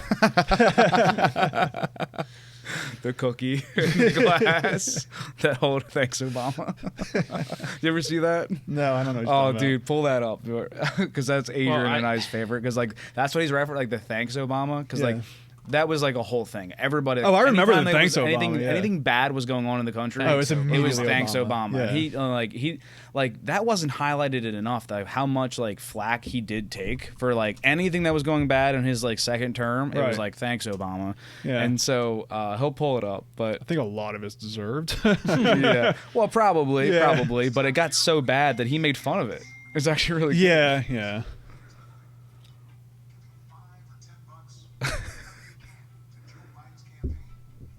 This is not it. No, this is on Joe Biden. Yeah, that's a Joe Biden. This is on Joe Biden's YouTube. Yeah. Joe Biden's got a YouTube. Does he have 800,000 subscribers? That's bullshit. Oh, you're on the internet, not on our ad blocking. Oh, and the reason why they got rid of the downvotes? Oh, shit.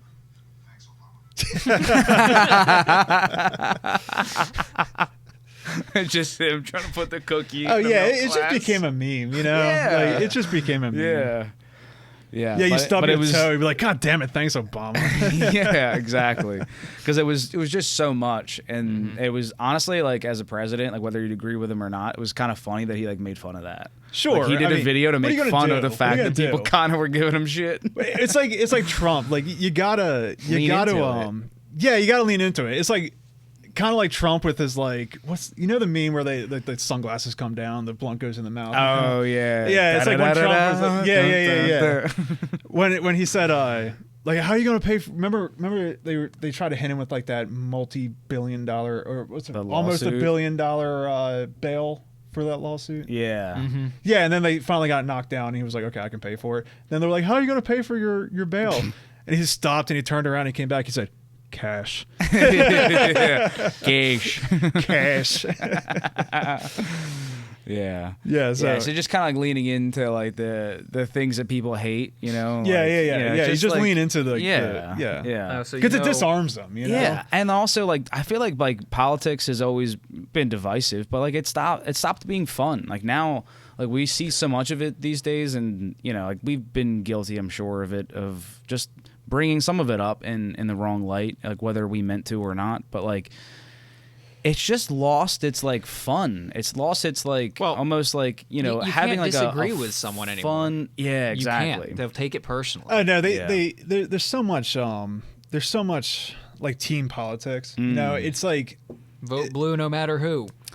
Yeah, and no matter if he's senile. I just don't want to say blue. Both sides. Well, no, that's just the one chant that I've heard. Oh yeah. It almost has turned into a religion, like on both sides, where it's like, absolutely, if you make fun of, it would be like if you go out to a bunch of Christians and you start making fun of like the crucifix, they're going to lose their shit. Yeah. Well, it's like the same thing. If you go up and you start making fun of like one of their team players, it's like people lose their shit. Like it has become their entire identity is wrapped around. And needless to say, nuance is completely out the door. Oh God, yeah, no, that doesn't exist. Yeah, and it's because social media has turned into dunking culture. It's on the libs. It's like that was my only issue with like the Vivek guy who was like the Ramaswamy? New Ramaswamy. Yeah, and like he was a new like young. Oh, he was so unserious. Well, I felt like people say the same thing about Trump though. So. Yeah, but I felt like the way that he and people like him. I liked a lot of his ideas. He's a new guy, but either way, like his ideas every time weren't fresh though. I mean, but I'm just saying like in the fact that like everything that he was saying that I heard, it was just like him dunking on someone That's all it else. was. Yeah. And like I don't really like that nowadays though. Except for I'm gonna say it on the pod, and I've said it before, but RFK Jr.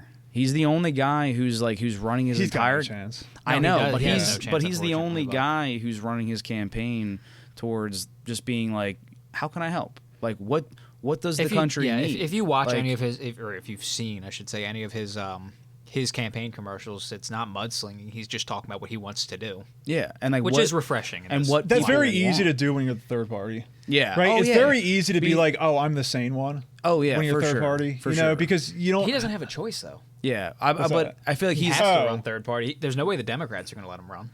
So he is a lifelong Democrat. Yeah, but obviously they wouldn't take him. So he had to leave and become independent. It's which funny. Is crazy. You know what they call people like him? Kennedy Democrats. Which is too well suited. Living up to that legacy. And he can't cause too much of a scene because if he does, then he's going to piss off the CIA. So. Yeah, dude. No convertibles. He's got some family no convertibles for that guy. They already denied him Secret Service protection. Yeah, and which is I mean it's so so it's obviously hey, if we're going to be talking conspiracy theories, like if I was him, would you want this Secret Service around you? That's true. That's a great point. That's a great point. Because you're not pissing anybody off. So nobody's going to come at your throat. Yeah. The only people you're going to, you know, like, you don't really need security. Yeah. Yeah. But to your point, like, maybe he is, like, kind of going at it with, like, the Tommy Boy chicken fingers thing. He's got nothing to lose. It's just chicken wings now. Like, let's just go for it. And so instead of, like, having to, like, truly fight for it and fight for, because I think that, like, with the two parties, like, they're fighting for the people that stand behind them in their party.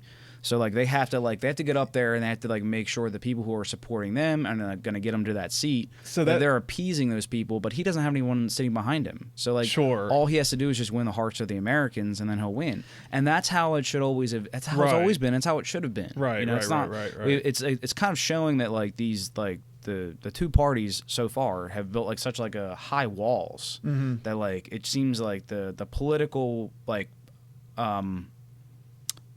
people that they work with, you know, are the people that are going to make sure that, like, their seats are going to be available, right? Like, there's so many levels to, like, the government where they just have to, like, make sure that, like, they're doing what the party wants and that they're saying what the party wants them to say, because they only get a little bit of time. But RFK can just go around and do a podcast for, like, hours, and just, like, from a wide range of different people and, like, different cultures, and just go all over the United States and just talk to people, hear their problems, and then just do his best to come up with, like, genuinely come up with the solutions. So that's the only, like, but, like, you couldn't be Trump and then just go do that. Like, so the problem is when you're running for president, though, when you're running for president, you can't get that micro. You know? Yeah. And it's like, well, that looks good, and it's like, well, that sounds good on a podcast, but you can't be that micro. Yeah. Because the reality of it is the Constitution doesn't allow you to be that micro. Yeah. So I want a president. I want a Ron Paul, right? I want somebody who is going to look at the Constitution. Does Article 1, Section 8 of the United States Constitution say I can do this or not?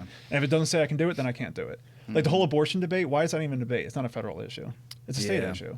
It's not a federal issue. Well, that's the whole Roe versus Wade being overturned. People were like, "This is the end of abortion in America." It kind of delegates that back to the states. Now, if you're in a state that goes, "Okay, no more abortions," then you're shit out of luck. Yeah, but there's no state that's like that. Yeah, I mean, there really isn't. I mean, you saw what happened in Arizona. You know, I just saw something the other day where, and it looked like a smear campaign type deal, but you know, some chick had, like, a miscarriage into her, you know, I forget how long, but it was, like, in the second trimester or something like that. And they were alleging that no doctor would remove the now dead fetus. No, and then she got it, and I'm like, that doesn't make sense. Yeah, and if that did happen, you should be suing the doctor for medical malpractice. That's not an abortion at this point. Yeah. No, you see stuff like that. I remember when it first happened, I saw one where it said, like, oh, a woman was almost arrested for an ectopic pregnancy or something like that. And then you look into her 5 seconds and you're like, oh, well, this never actually happened. Yeah. Like, that's just bullshit. Yeah. It never happened. It's crazy how much of that goes on. Oh, now. fuck yeah, dude. Yeah. And people read headlines and that's it. That's what's like driving people apart, though. Right. You so know? if we just like go back to what topics the Constitution says, yeah. If we just go back to that, then everybody will be happier. Because the reality of it is, if you want to live in California and do your California thing, then more power to you, right? Yeah. I don't care. States wide open. Exactly. Let the states handle this shit. Because once you start putting it on the federal level, then it's like you take all...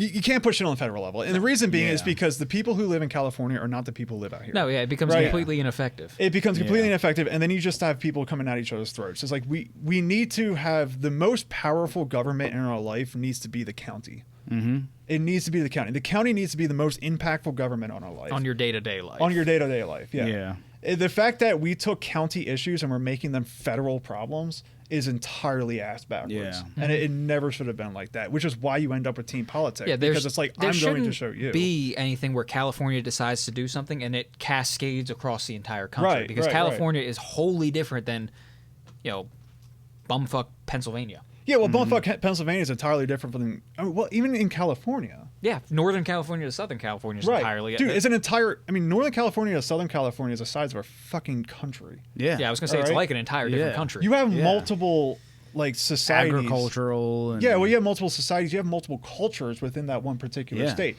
So, I mean, when you have... God, I don't know. I mean, New York City is another good example. Yeah, like, New or York just City, New York State. New York State's a great example. Yeah, because it's completely overrun by New York City. Yeah, and the governor forgets that New York is bigger than New York State. Yeah. And you go out to North New York and you're like, wow, this is gorgeous. I just wish it wasn't New York. Yeah, exactly. You know? Yeah. I mean, New Jersey's the same way. I mean, like the few cities in New Jersey rule all of the like the larger portions of the state. Maryland's largest. Delaware's exactly the same. Yeah. I mean, the entire state is ran by Dover and Wilmington. Yeah. Well, yeah, which is, I mean, like, it kind of makes more sense because of how small it is, but at the same time, like, it's the same principle. It's the same principle. It's the same principle, but the running joke in Delaware is the whole lower slower thing is 2 different states. Yeah. You know, it's supposed to be. Well, it was also divided by the Mason-Dixon line. Yeah, but that had less impact, but yeah, dude. Yeah, but that is a good point, and I've actually like never like I never heard like that quiet part said out loud. What's that? Like just the fact that like I mean.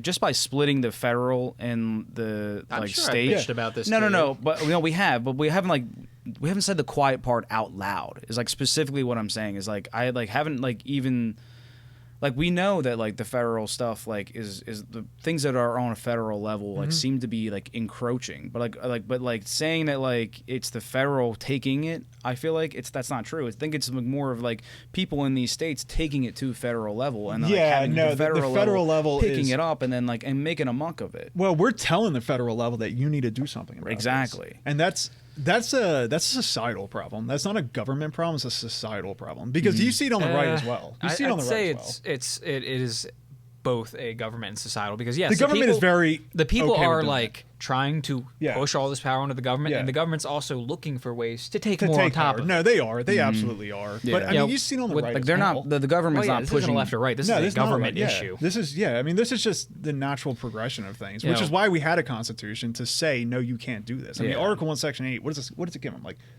what is it, 12, 13 enumerated powers? There's like no powers that the federal government has. No. The federal government is supposed to be like an impotent little bitch, you know? Yeah. And it's they did beef it up over the Articles of the Confederation because that fell apart. Well, that was never going to work, but so they gave it a bit more, oomph to like actually hold things together. But its job should be to hold the states together. If you read it and you look at it, you're like, oh well, this is. I mean, it's impotent. It really is. It has extraordinary foreign policy and it has extraordinary policy between the states. It shouldn't be impacting your day to day. No. Right? It should be impacting the governors of the states. The governors of the states should be bitching about the federal government, not the people in the states. Right. That's the way it should be ran. Yeah. But that's not the way it's ran. No, not at all. Your largest tax burden should be coming from your state. Your largest tax burden should be coming from your county. Because everything should be done through the county. Right? Yeah. It's the closest government to you. Yeah. Everything should be done through there. So if you want to have abortion rights, right, when we were just going back to that. So if like you want to have abortion, technically, I don't even think it should be county to county. I think I'm a little bit more libertarian on that. I think it should be person by person. Yeah. Right? Abortion's not that heavy on me. But like if you wanted to make it like something where that's like enforceable by law, you would make it a county issue. Because if you want to go to the next county to get your stupid abortion, fine, go for it. Yeah. You know? And it's like if the people in this particular county are like Bible thumpers, then let them be Bible thumpers. If the people in this county want to be Bible thumpers, let them be Bible thumpers. You know, and it's just like. And if this county wants to use abortion as birth control. Yeah, I do not agree with that. But and if this county wants to use abortion as birth control, let them do that. You know, but the thing is like avoid that area like the plague. But the problem is like when the state comes in, the state starts funding it, right? So the state's like, okay, well, we'll give you cash towards it, and it's not directly towards like abortion per se. And this can go with any different subject, right? It's not just cash towards that. Like we're not saying, oh, we'll pay your doctor. Yeah. It's that after you're done with this, like after you go through this process, we'll give you 2 weeks to recover. Yeah. Right. And then the people who are in the Bible thumping community are like, why are we giving them money to recover? Right. Why is my tax money going to this? Exactly. You know, and that's something that they don't believe in. And like now, like the tax dollars they pay are vehemently against which is why it can't be on a state issue either. Yeah. Right. Because the moment you start doing that, or even if you provide them with transportation to the clinic, right, then you have people that are like, I don't want my money going towards that. Right. And then it creates animosity. Right. That's where it becomes an issue. It becomes an issue when people have their resources going towards things that they don't believe in, which is fine. I understand that, but that's also why we had the Constitution written the way it was, is that so people's resources don't go to things that they don't believe in, because your biggest government influence was on your local level. Yeah, right. So you keep it like more compartmentalized and like that's the most granular. It's like turning the resolution up. Now every individual area's unique problems can be addressed by the people who have experience with those problems. Yes. Yeah. And it's on a community level. Yeah. You know, so like your local community is going to be vastly. Your local community here is going to be all right. Don't give me a song. There are no longer communities, but if your local community will be vastly different than mine over in Millington, right? You know, and it's just. And our problems are different than your problems, and it's just why does that have to be? Why does it have to be solved on a federal level? Why does the federal government have to get involved in that? I would love the federal government to have as little involvement. We are a continental-sized country with 350 million people. You know how they say we're a nation of immigrants? Okay, well, we kind of are, and all those immigrants have different cultures. We're a bunch of countries in a trench coat pretending to be one, is what we are. Yeah, and on top of that, humans are a tribal society trying to live in a globalist world. So you end up with you end up with so many fighting factions, and then you throw the two-party system on top of that, and I think, but to just like summarize that again is just that no one's ever going to agree with everyone, you know, and so to that point, if you just start making those groups smaller, like when you're dealing with it on a county level, the and then power structure, township level to a state level, those problems get a lot more satisfactory into those little areas because you have a smaller.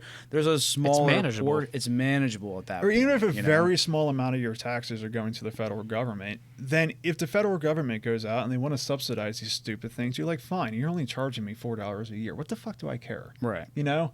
But when the federal government is sucking up 20% of your fucking money every year, it's like, okay, well, now I care a little bit. Yeah. You know, it's like, well, now I care. It's like, if my money is going to a bunch of blue hair feminists to go out and if my money is to go into a bunch of blue hair feminists to go out and train gay lesbian theory down in the Congo, it seems like a misappropriated. It is misappropriated, and the federal government has nothing to do with that. You've taken 30% of my money. If I want the Congo to be brought up to sexually speed. liberated. Yeah, if I want the Congo liberated to be brought up to speed on the most modern theory of underwater lesbian basket weaving, then I'll pay them to go do that, right? I don't need the federal government. Cause. Exactly. I don't need the federal government to be doing that on my behalf. Yeah. You know, it's the federal fucking government. The federal government should be spending their money on maintaining critical infrastructure for the country. Yeah, interstate critical infrastructure. So if it's going to impact trade across states, then it's a federal government issue. Yeah. But if it's a side road, it's a state issue. And if it's a very side road, it's a county issue. Yeah, and so speaking of the donations and stuff, so St. Jude still takes donations and stuff. Now we're talking about children's cancer. Right. And they are accepting outside donations. So I don't know much about it, and I would assume that there's some federal involvement in that. Sure. Or am I right or wrong? There's probably some federal grants. There's probably some. Well, yeah. Because I think that if you asked anybody, they're like, hey, the blue hair feminists are weaving baskets in the Congo and they need your help. Or there's there's 4-year-olds who has cancer and it's pretty bad. Yeah. They're like, where would you like your taxes to go? And you'd be like, well, I am a fan of basket option weaving. Really here, and it's going to be St. Jude. St. Jude's going to take my money. Yeah. So it's one of those that I just don't understand how the money can be divvied up that way. When they're, you know what I'm trying to say? How is it that we have this competition? You know, how do we have a competition? Between St. Jude's and that's because the people in the government are so far removed from reality. They think this is important. Yeah. Well, that's a lot. Of taxes, roads, healthcare. It seems what I think would fix What would schools. fix a lot of our issues is if we stopped making being part of the federal government lucrative. Yeah, it was supposed to be your civil. It was a duty. Yeah, it was. Your civil people duty. didn't want to do it. I mean, going into the federal government was a chore for these people, and it kind of should be. Yeah, what that does is that weeds out everyone who's in it for just a job, and it has people who genuinely want to improve something. You could tie their salary to their. That'd be great. Yeah. You know, don't they vote on their own raises? Oh yeah. Yeah. No, they do. Dude, honestly, if a president could come up to the stand, a presidential candidate could come up to the stand and term limits. And no, but just come up to the stand and be fucking goddamn it, I can't believe I have to be here. Yeah. You fucking people have driven me to this point. This is going to piss a lot of people off, but that's what Trump did. Oh, okay. That's true. If you remember, I think Trump got elected and he was like, shit. Well, it's not just that. I didn't think that was going to happen. Yeah. But if you go back to the 90s, he had that one interview where he was like, I don't want to run for president. Right, yeah. The only time I'm going to run is if I think something's gone so wrong and I'm the one who can fix it. Dude, I don't suck Trump's. I do not suck Trump's dick, all right? I am not a fucking Trumper. Trump dick sucker. Yeah. Dude, yeah, I know. You go online and you see these people that freaking simp for the guy, and it's disgusting. And it's, anybody who simps for a federal employee is a fucking piece of shit. Well, what about Brandon Herrera? Fuck Brandon Herrera. I hate everybody. No, Brandon Herrera's cool, but he makes a lot of money, so he can do whatever he wants, you know? And okay, fine, you know? But he could lose everything. I think the problem comes like when you can't see someone else's shortcomings, right? Because you're just so succumb to also like just, to that side or on like the other side where person. if you can see nothing but their flaws. Exactly. Right. Yeah. Exactly. Yeah, that's a great point. Like we're like people on the other side, all they can see is just shit. Yeah. They can't see anything good that they've done. And it's like, that's tough. No, because it entirely destroys the worldview, right? Yeah. The worldview is the fact that these guys are bad guys. Yeah. So if they do anything that's good, it destroys the worldview. I mean, like I said, it goes back to religion, right? If your guy is Jesus if and Satan the other guy cures is Satan, cancer, cancer must be a good thing. It must be a good thing because Satan is the embodiment of evil. Yeah. Right? So it just, you know, it goes back to that type of shit. You know, it goes back to, I mean, okay, religion in America is dead, right? There is no... largely, religion in America is dead, so they replace it with something. I don't know, dude. I think the Mormon Church is going. I have a different theory on why people are like so hung up on all this shit, and it's that we're not struggling. No, we're post scarcity. That brings in Mouse Utopia. We can go down that route, but I think I really think that's it because like suicide levels in like Mouse Utopia is this whole fucking experiment thing where things went crazy. Yeah, in the 60s. We'll cover that in a bit. We can cover Mouse Utopia. Mouse Utopia will blow your mind if you don't know it. We'll cover that. Utopia completely. We'll cover that in another lesson. It explains, it's a mental model that explains the U.S., like, and not just the U.S., but the West. Rome, any industrialized the fall of world. Rome. Yeah, any industrialized world, it explains it like to the T. But like, you look at the suicide rates in like undeveloped Africa. Right. It doesn't exist. No. They don't do that. And you would think, like, their life is hard. They don't have the mental capacity to think about suicide. They don't have the mental capacity to think about mental issues. They're too busy surviving. Yeah, no. When you sit here, like as humans, we evolved in a world of struggle and, like, conflict. Yeah, up until about 4 seconds ago. Yeah. On a geological time scale, Our life sucked until about, like 6 seconds ago. Yeah. It was work. Every day was get up, work, hurt yourself. Try not to starve. And try not to die. Like, your entire life was just, like, make it till tomorrow up until about 4 seconds ago. Yeah. The fact that, like... our brains weren't equipped the fact that we're post-scarcity all of a sudden. I mean, we went from nothing to post-scarcity in, like...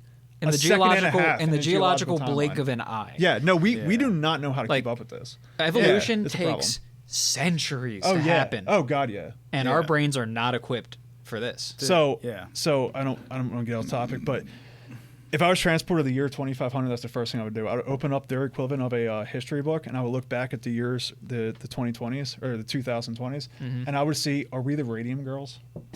Oh my god, yeah. Are we the Radium Girls? Do we not know what we're going through? Or do we not know how badly we're hurting ourselves? Yeah. And are these the ones that were like painting like iridium on onto the watches? On the watches. It was watches. It was like the flight and stuff. And they were like, "This is cool," and they started like painting themselves. Yeah. And the jaws fell off. Yeah. Yeah. So if anyone's listening right now, like look that up. The Radium Girls. Yeah. No, I mean, just with social media, Instagram, all that type of shit. I mean, it's just definitely internet. I mean, you have iPad kids who are growing up, and there are a lot, dude. There are so many teachers that are leaving the industry, and I'm not a public school guy, but there are so many teachers that are leaving the industry, multi-decade teachers that are just like, I can't handle these kids. Yeah, like I can't handle these kids. These kids are pieces of shit. No, and they they won't get off their phones. They're not learning. They're literally just sitting there. And here's the fucked up part. I go to like school now, and if we're talking about like something that I know well. Really? Yeah. It's so invasive. It's like we're all addicted to screens. You know, we all are addicted to screens. Yeah. And I see myself doing shit, and I'm like, God, I wish I wouldn't do that, and I still do it. You know? It's like yeah, and I'm definitely addicted as well. But the thing that I give myself is that I know I'm unconscious of it, and just like we're saying, like at least at this point in like us being glued to our screens, we're at least conscious of it. At least we have memories of times before that. Yeah. No, I mean, like, our early childhood was dial-up, you know? Our early childhood was like, we talk about it all the time, dude, but like LimeWire. Yeah, LimeWire. Dude, yeah, we destroyed the family computer. That's how I cut my teeth on computers. It's like, I gotta get this thing back up and running. My mom's gonna be home any minute. I'm so fucked.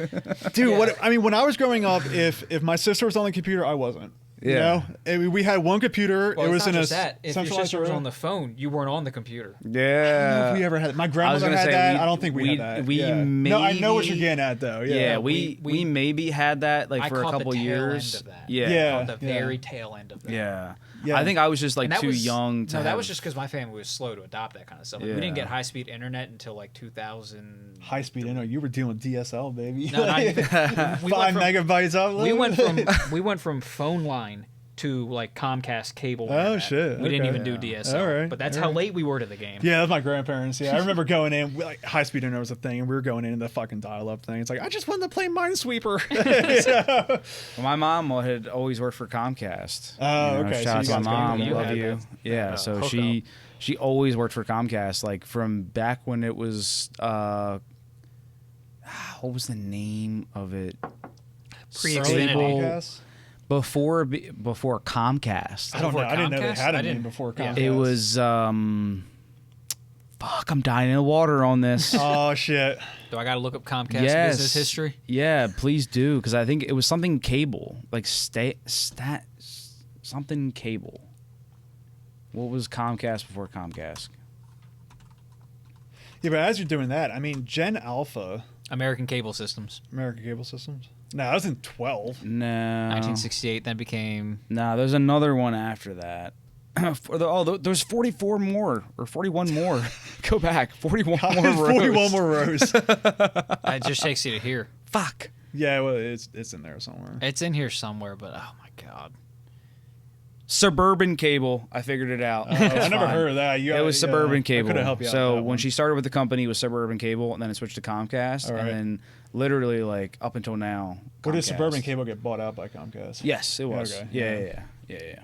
So that's what I meant. Okay. Like she's like, So basically, we've had all the channels for a long time. Yeah, I remember going to your house to watch channels. We've been doing pretty well. Your house was the first time I experienced 1,000 channels, but nothing to watch. Yes. Yeah. See, I don't like when I grew up though.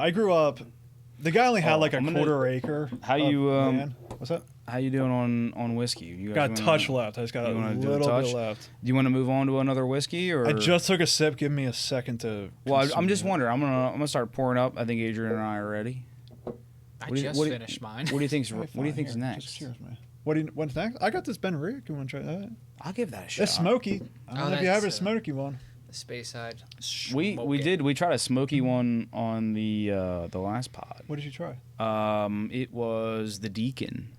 I never heard of Deacon. It's got like the Deacon mask doctor guy. Yeah, it has like one of those like big like cone like nose like kind of. Was things. it a Scotch or was it like an American? Or that one. Google it. We should Google. We have technology.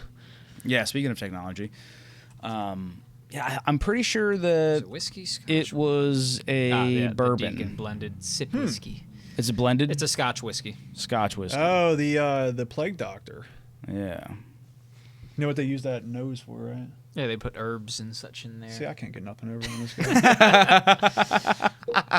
Dude, I love Adrian so much. I mean, Adrian has been my best friend for like literally my entire life. I don't know if you ever knew that, but like Adrian, we grew up across the street from each other. Yeah, from like birth practically. Yeah. So first time I remember you was the CRV. Yeah. Yeah. And so like Adrian would come around sometimes, and like he like kind of like poked into like we each other's like kind of friend groups. It was like Adrian was always a year ahead of me, so like between like friend groups and like just kind of just doing other things, and eventually he went off to college into ATC. ATC is not really college. It's college. We'll call it college. Right? Look, if it costs as much as college, it's college. Yeah. It didn't cost me shit. Yeah, there you go. I mean, if it was after high school, it was college. Sure. Yeah. You know, that's kind of the way I looked at it. But either way, so like when he went to PA, like I was like, all right, well, I'm just in Delaware hanging out. And I'm just like, I had Delaware friends, and he was doing his thing, and I would do my best to come up there and just hang out. He came up with a you. couple times. Yeah, we would hang out, but I try to. And most of the time when most of the time when I came and hung out, I would make a mess. I always ruin the place. But yeah, dude. Yeah, so Adrian and I have been friends for a long time. Okay. So, and literally like just like best friends all the time, and like getting through like high school and learning stuff like. Adrian was just that dude. Anytime I would like say something, like the thing I bring up every time is just that like I remember like talking about fog. And I remember him and I like just middle school or something. Yeah, dude, we're just like walking on the bus stop, and like I'm like trying to like it's my little pea brain. I'm trying to like figure out how does fog happen? What is fog? Right? And Adrian like just being like so nice. He's just like kind of like letting me like talk, and like I'm like coming up with all these like fun like little kid ideas of what fog is. Right? And Bro, so it's just clouds on the ground. And then he just hit me with the science, and like hit me with like all like, and like we're in like middle school, and he's hitting me with like the science of like how like moisture's leaving the ground due to the temperature, and I'm like, bro, how dare you? Like, how dare you make me look stupid? Yeah, no, but he's always been the best, and like always helped me with my homework. I mean, like everything, like with like that's how long we've been friends. Right, you know? right, okay, so cool. You still owe me like 8 years of homework help. Yeah, I'm cashing in on that now in our job. Yeah. I mean, see, I could never do school stuff. I was always the guy who I knew everything that was. Let's get a cheers. Let's get another cheers back in here. I'm loving this. So, like I said, smoky. Oh yeah, dude, that. Oh, very smoky. They did a good job with that. Have you ever had like an Ardbeg or Lafroig or something like that? Like an Isla Scotch? I don't think so. You ever have anything that tastes like that? Yeah, so the Deacon. The Deacon tastes like that? Okay. The Deacon, honestly, was like... The Deacon was a little spicier. A little spicier and a little smokier, honestly. Yeah, this is smoother. This is actually smoother than the Deacon. This is a Speyside, so it's a Speyside base. Okay. So it probably... You're getting a lot of that smoothness through it. They did a good job at replicating an Isla Scotch, in my opinion. Like, it really tastes a lot like Ardbeg. Now I don't know. Big people watch, but like somebody's gonna be mad. Like, someone with a like refined palate. Yeah, somebody. Yeah. They don't taste like Ardbeg. Yeah, like bro, I eat like Taco Bell and McDonald's on the regular. This tastes like Scotch, probably. It tastes like a campfire, bro.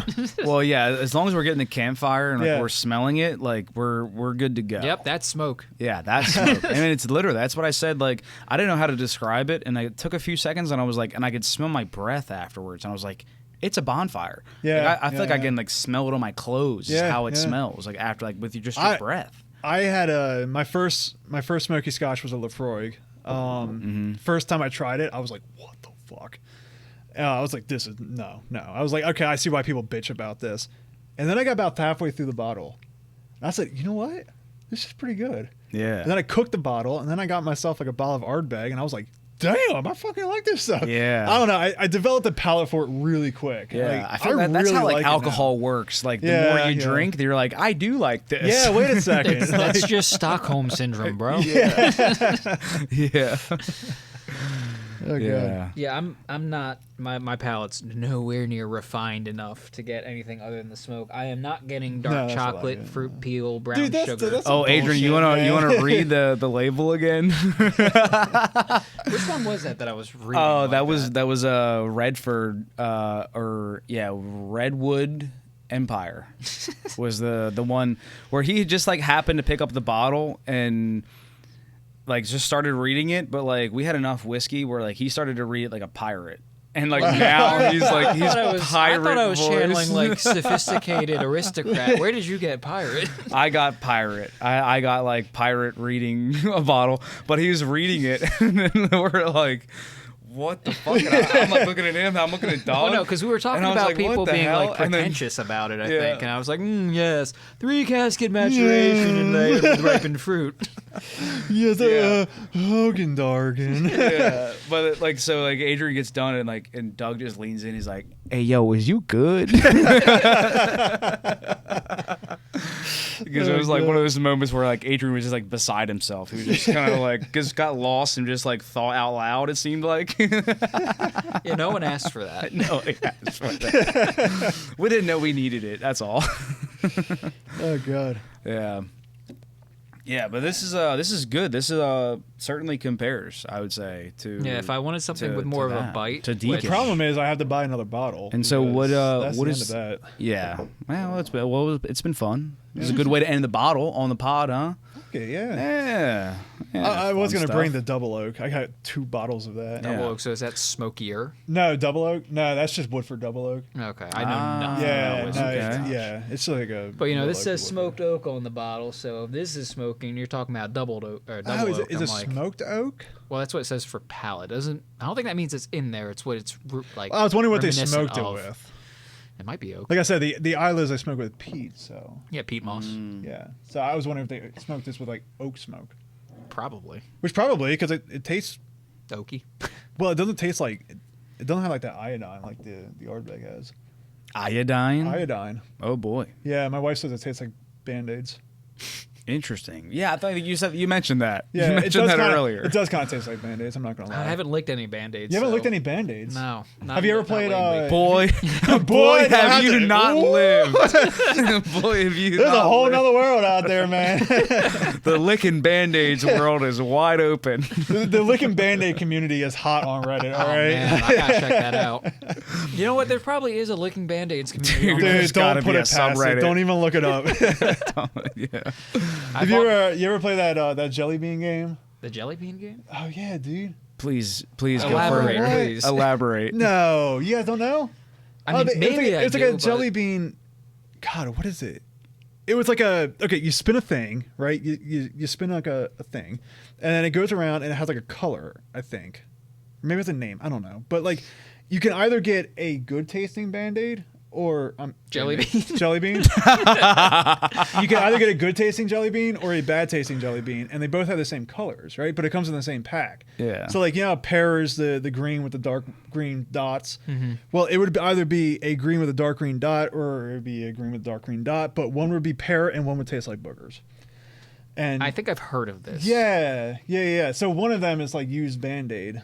And it's used Band-Aid. It's wildly close to a used Band-Aid. Spot on. I've never ate a used Band-Aid before, but I know what a used Band-Aid tastes like. That is funny. Right? I don't know what a used Band-Aid would taste like, but it tastes like that. Yeah. Yeah. God, what is the name of that? That's going to piss me off. I know like Harry Potter had some like weird jelly beans. Earwax. Like earwax, stuff yeah, like yeah. that. Those were always fun. I always wonder, like, how did you get that flavor? Yeah. Like, what? Can you imagine how long you do people a little bit of that and a little bit of that? Yeah. But it just imagine like how long someone had to sit at like a round table and just taste jelly beans to be like, no, I don't think it's quite I don't earwax. think that's what happened. I don't Not think quite that's what earwax happened. yet. No. What happened was someone ate a jelly bean flavor that was like like, here, try this flavor. And like, that tastes like earwax. Like, all right, there's our label. There's our label. Yeah.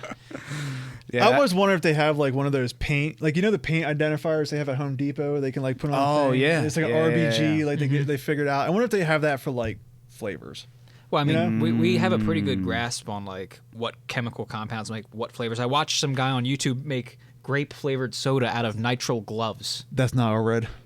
Yes. I'm a nerd.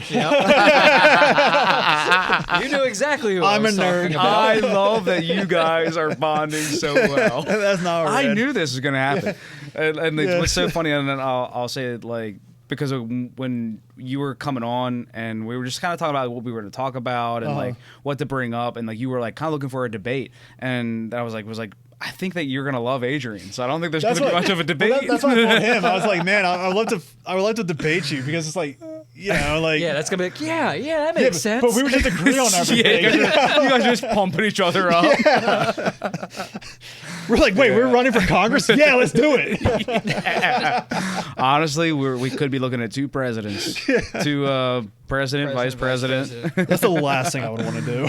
Yeah. Well, that's what makes people like the best suited for it, the people who don't want to do it. I know. Yeah. I know. And so with that being said, like that's what like Adrian, it's crossed his mind where like he's running for like you've like had local... this like this what do they call it, a premonition, where you've almost been like damn it, am I gonna have to run? Yeah, you've had it on here. I'm like talking we've- about shit. I'm like, fuck, I'm gonna have to run, aren't I? Yeah, like The problem you've is just gotten so upset or just like Pissed just off like about an pissed obvious off or just like solution. disappointed. You know, Adrian's he's not angry, he's not upset. He's just disappointed Yes. America. He's disappointed. And honestly, disappointed like in you. you. know, YO Ace, like shout out to YO Ace. I mean, he said the same thing. He's just disappointed in America. Yeah, Like yeah. we could be better. We could be better. I love the it's either Ron or Rand, one of the Pauls. His quote was like, "Why do you vote no to everything?" He's like, "Because I read the bills." You know Damn. Yeah. Drops the mic. Yeah, drops the the glasses mic. come in. The joint comes in. That would be me. That would be me. No, I would if I was to go into the house. It was just my voting record would just be like a straight no. It would be 100%. My voting record would be 100%. No. Well, I mean, if you did get into Congress, you'd have the ability to bring forward bills. You could, but nobody would vote on them because my bill would be like, here's what y'all you- are stupid. Here's Kill what yourselves. you do. Here's what you do. You draft a bill, and because we're in the internet age, you release it to the public. Right. And then you tell But the them if public's you stupid. The public is stupid, but that's why you have to word good so public understand. So public understand. The only way you're going to get your bill looked at if you release it on a TikTok with some dancing bitch with fake Then tits. do that, Well, maybe. and then tell them to contact their representative and pressure them. Vivek did the TikTok. He did the dance. He did the awkward fucking person who has no business being on TikTok. Yeah, Go no, on he to was a guy who TikTok. got clowned. You know, so it doesn't work. That's with what I'm TikTok. saying. You need to But hit up like clowning an doesn't actual work. influencer with clout. Like Jake Paul. No, He did that. He's gonna get his ass whooped. I hope so. Ooh, I love this topic. I'm not. I don't know this topic. I'm just. I don't know spoke it on either. something I don't know about. It's Mike Tyson. It's Mike Tyson. Yeah, You have his exactly. It's Mike Tyson. How in the hell can Mike Tyson lose to him? Dude, So I there's just no wanna way. see I mean, Jake like, Paul get his just- ass whooped. Just off a That's- weight class? That's all. Every time it comes up, I'm like, I just want to see him get knocked the fuck out. I Everybody just want to does. see Everybody does. Yeah, this is the Is there anybody rooting for Mike or what the fuck? it. 12-year-olds. No. Jake Paul. Oh yeah, so Really? weirdly Jake Paul because he's a YouTube because influencer. Tyson's a boomer. Well, no, I mean, I think it's more just because the Jake Paul he is a YouTube Yeah, sure, he's a influencer. YouTuber. You know, he's a YouTuber His guy. demographic so, like, is like his- 12 to 14-year-olds. Yeah, but Which it's is exactly fucking it's Gen Z weird, versus bruh. it's Gen Z versus Come on. boomer. You know what I mean? Yeah. Yeah, but I'm, Well, it's I'm a guess- millennial, and I'm all I about guess- Mike Tyson winning this. I guess. I don't even know if it's even like boomer. It's not You even a can call it generational that. thing. That's what I'm saying. I agree. Go ahead. Jake Paul is relevant to the younger generation. Right. That's all it comes down to. They Yeah. know him, so they support him, and they support. And this people today still love Mike bullshit. Tyson, so what a better fight? I was The gonna say, entire And the people grew up watching Mike demographic. Tyson is who? Yeah, but like the whole Well, I'm not a demographic. boomer, and I didn't watch Mike Tyson fight in his prime, but I want to see him knock Jake Paul the Right. fuck I out. didn't, but we seen him in Hangover. We did. So Yeah. And we loved that knockout. exactly. And So- I love his interview where he had but a back that- injury. And, oh, what kind of back injury? Spinal. They're like, okay, yeah. Like, what part? Or he's like, I broke my back. And they're like, oh, okay. So what happened? Spinal. Or what part of your back? Spinal. Yeah. Oh, phone's on the pod. Oh, did I do the? No, I love the it. ultimate mistake. That was like a cheers moment. Oh, that's a cheers is that moment. a cheers Drank all moment? My whiskey. Look, I just spilled my whiskey. Look at that. Spill the whiskey. Oh, and where's Wow, the you're whiskey quick. going? Yeah, real cheers. Alrighty. Real cheers. That was I'm here Georgie in Porsche, spirit. by the way. Georgie Porsche was. Look, I spilled a Dude, lot. Look big at that. big Fuck. congrats. Oh, dude, you want some? I don't necessarily need it, but I'll pick it up for your table's sake. Dude, just get your. Actually, Keith has history with this table. This was my old kitchen table. What is this? Those Why is are there lotion next they're to these? tissues. There's Okay, no but why is it wet? lotion. There's no. There's no Hey. lotion. I put that away Hey. before you got here. Yeah. All right. Adrian's eating on the podcast Is that again. another We serious love one? these. This is an Adrianism. He loves eating on the podcast. Where did you find those? Oh, I brought these. Clearly, it's your house. Yeah. Yeah, he's a big fan of eating on the pod. Aren't you? Do you have enough to share with the class? And I always ask that. I do always ask that. Now, last time I asked that, he did give me a bite of his oatmeal cream pie. So I do have a genuine question. Are we going to talk about Mouse Utopia or what? Oh yeah, we can totally pull that up. Okay. If this What is that? was It's an experiment. it's going to change your freaking mind, dude. Okay. It's going to blow your head. Sick. Let's go. It's a disturbingly accurate model for human civilization. Yeah. Oh, this is the thing that I was kind of lost on. You guys were like kind of bringing. Yeah, me. we were going. You guys were like kind of teasing me with it. Yeah, I was like, holy shit, this is wild stuff. Yeah, no, this is Was it Mouse or Rat Utopia? It's Mouse Utopia. I forget who did it, but it was between the late 60s and early 70s. Not Smithsonian Magazine. Oh. But yeah, if I remember correctly, and I'm pulling this from like, God, I think the last time I looked into this was a couple years ago. They basically built a utopia for like mice. Mm-hmm. Okay.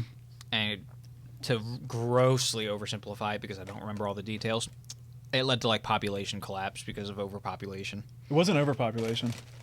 Or they just that's right, they just stopped. No, they stopped populating. So what happened was, okay, so there's this guy, and he basically took a bunch of mice, right? He had like this cage that could hold like 12,000 mice. And he put like a few in it, right? And they started to populate, and they populate, and they populate, and populate. It's so nice about mice is they go through generations really quickly. Mm-hmm.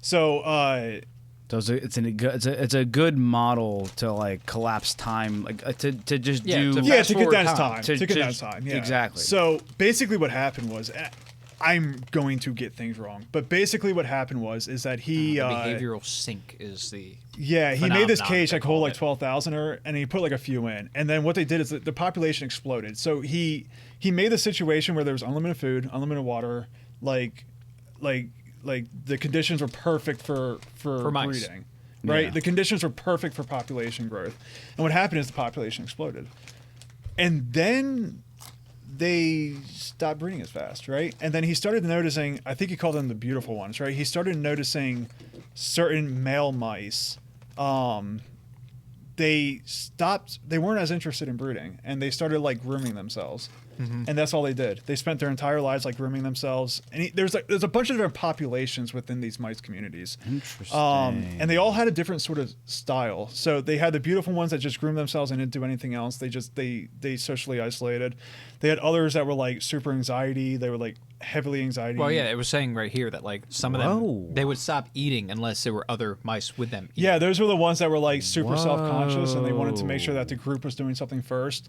Then there was these roaming bands of mice, and this is where, there were these roaming bands of mice that were basically, if there were mice interbreeding, or if there were mice breeding, they would kill them.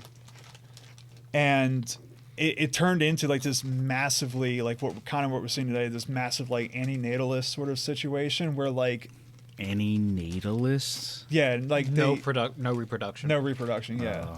So like it turned into the situation where like the powerful ones, and the females became very masculine, the they males also became abandoned very feminine. their young.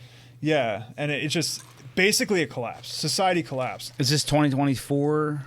There's some parallels to be drawn. There's some parallels. The idea is that it was a post-scarcity environment, and everything... They forgot how to function.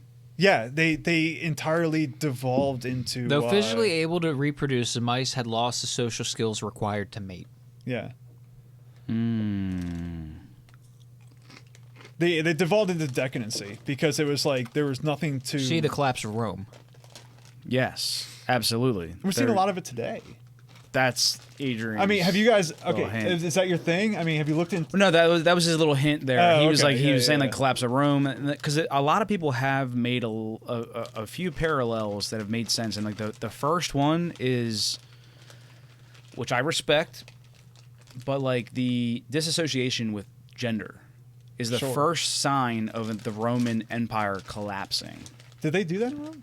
Oh yeah, I mean they were also whacked out on lead. So look, there's well, so is the boomer generation. Yeah, they are. Yeah. You know, between the paint and the fact that we aerosolized it by putting lead additive in gas. Yeah. Wait, what? Theory. That's a theory for the all the serial killers on. Whoa. Okay, so you know how I had to get lead substitute? I love this. Wait a minute. So this is perfect because I have a 62 Buick. Okay. So you know how I had to get lead substitute before I put hardened valve seats in the thing? Oh, yes. Yeah. Well, back in the day, it was lead. Yeah. And that was just out into the atmosphere. Yeah, it just went into the atmosphere. Sick. Yeah, so the lead didn't go away in the lead. combustion chamber. Yeah, no, it was a byproduct. Yeah. No. I mean, it was in the gasoline, and I mean, it got burnt up in the combustion chamber. It got blown out of the exhaust. Yeah. And then there was aerosolized lead everywhere. Also, you know how, like, stereotypically... Okay, but a lot of this, like, flew over my head. A little bit... Adrian. What? Stop eating. I'm almost done. All right, because we're in a pivotal time of the podcast. Yeah, so this is very important. I need to eat. It's so important. Yeah, that's why he's eating beef. All right, so just pedal this whole theory back one more time, Kevin. This is you. Adrian's busy. Yeah. Just try to pedal this back. What? Oh my God, we lost it. Did we lose what we're talking about?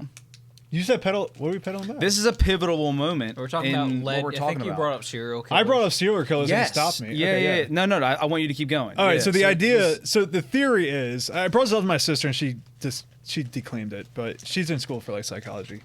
I don't know. I think there's some meat to this. Some merit. I think there's some merit. We need tinfoil hats. So yeah. Oh, we should get some for the pod. Oh my God, this would be great. Yeah. Anytime this comes up, you put the tinfoil hats on. Yeah, we want to have some ready. Anytime we talk about conspiracy stuff, just...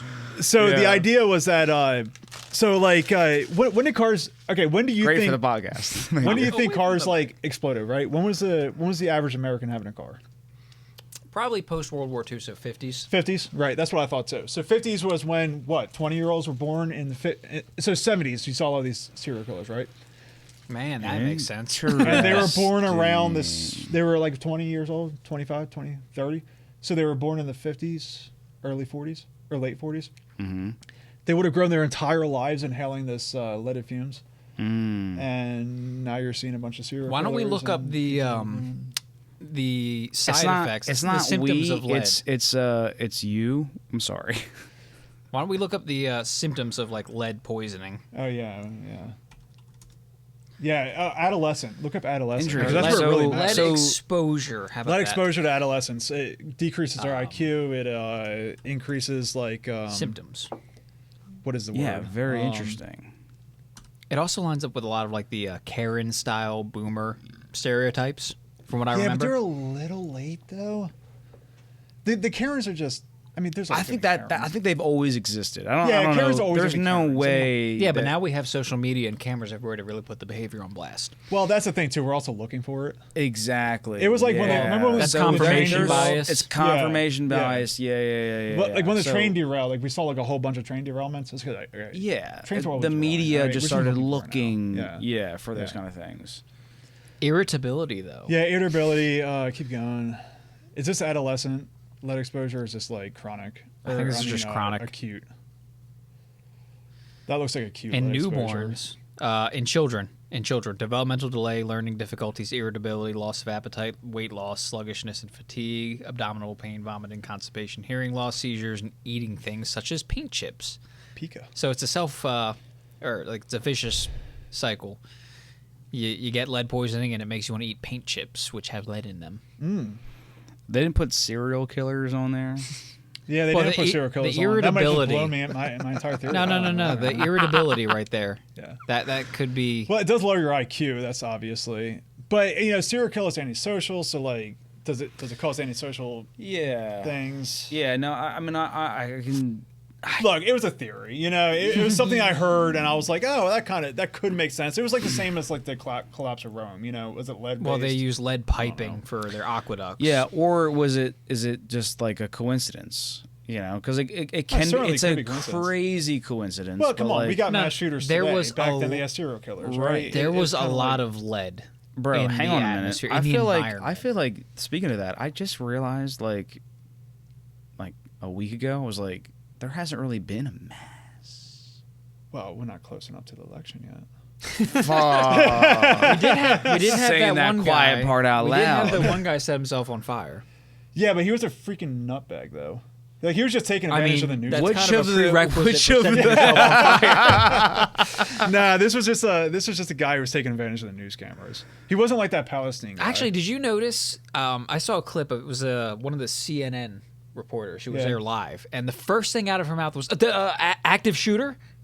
Oh, and then she's like, "Oh wait, no, a guy on fire." Oh shit! Oh damn! And I'm like, sorry, bro. He took your. The CIA had to call that guy and tell him the mission's off, bro.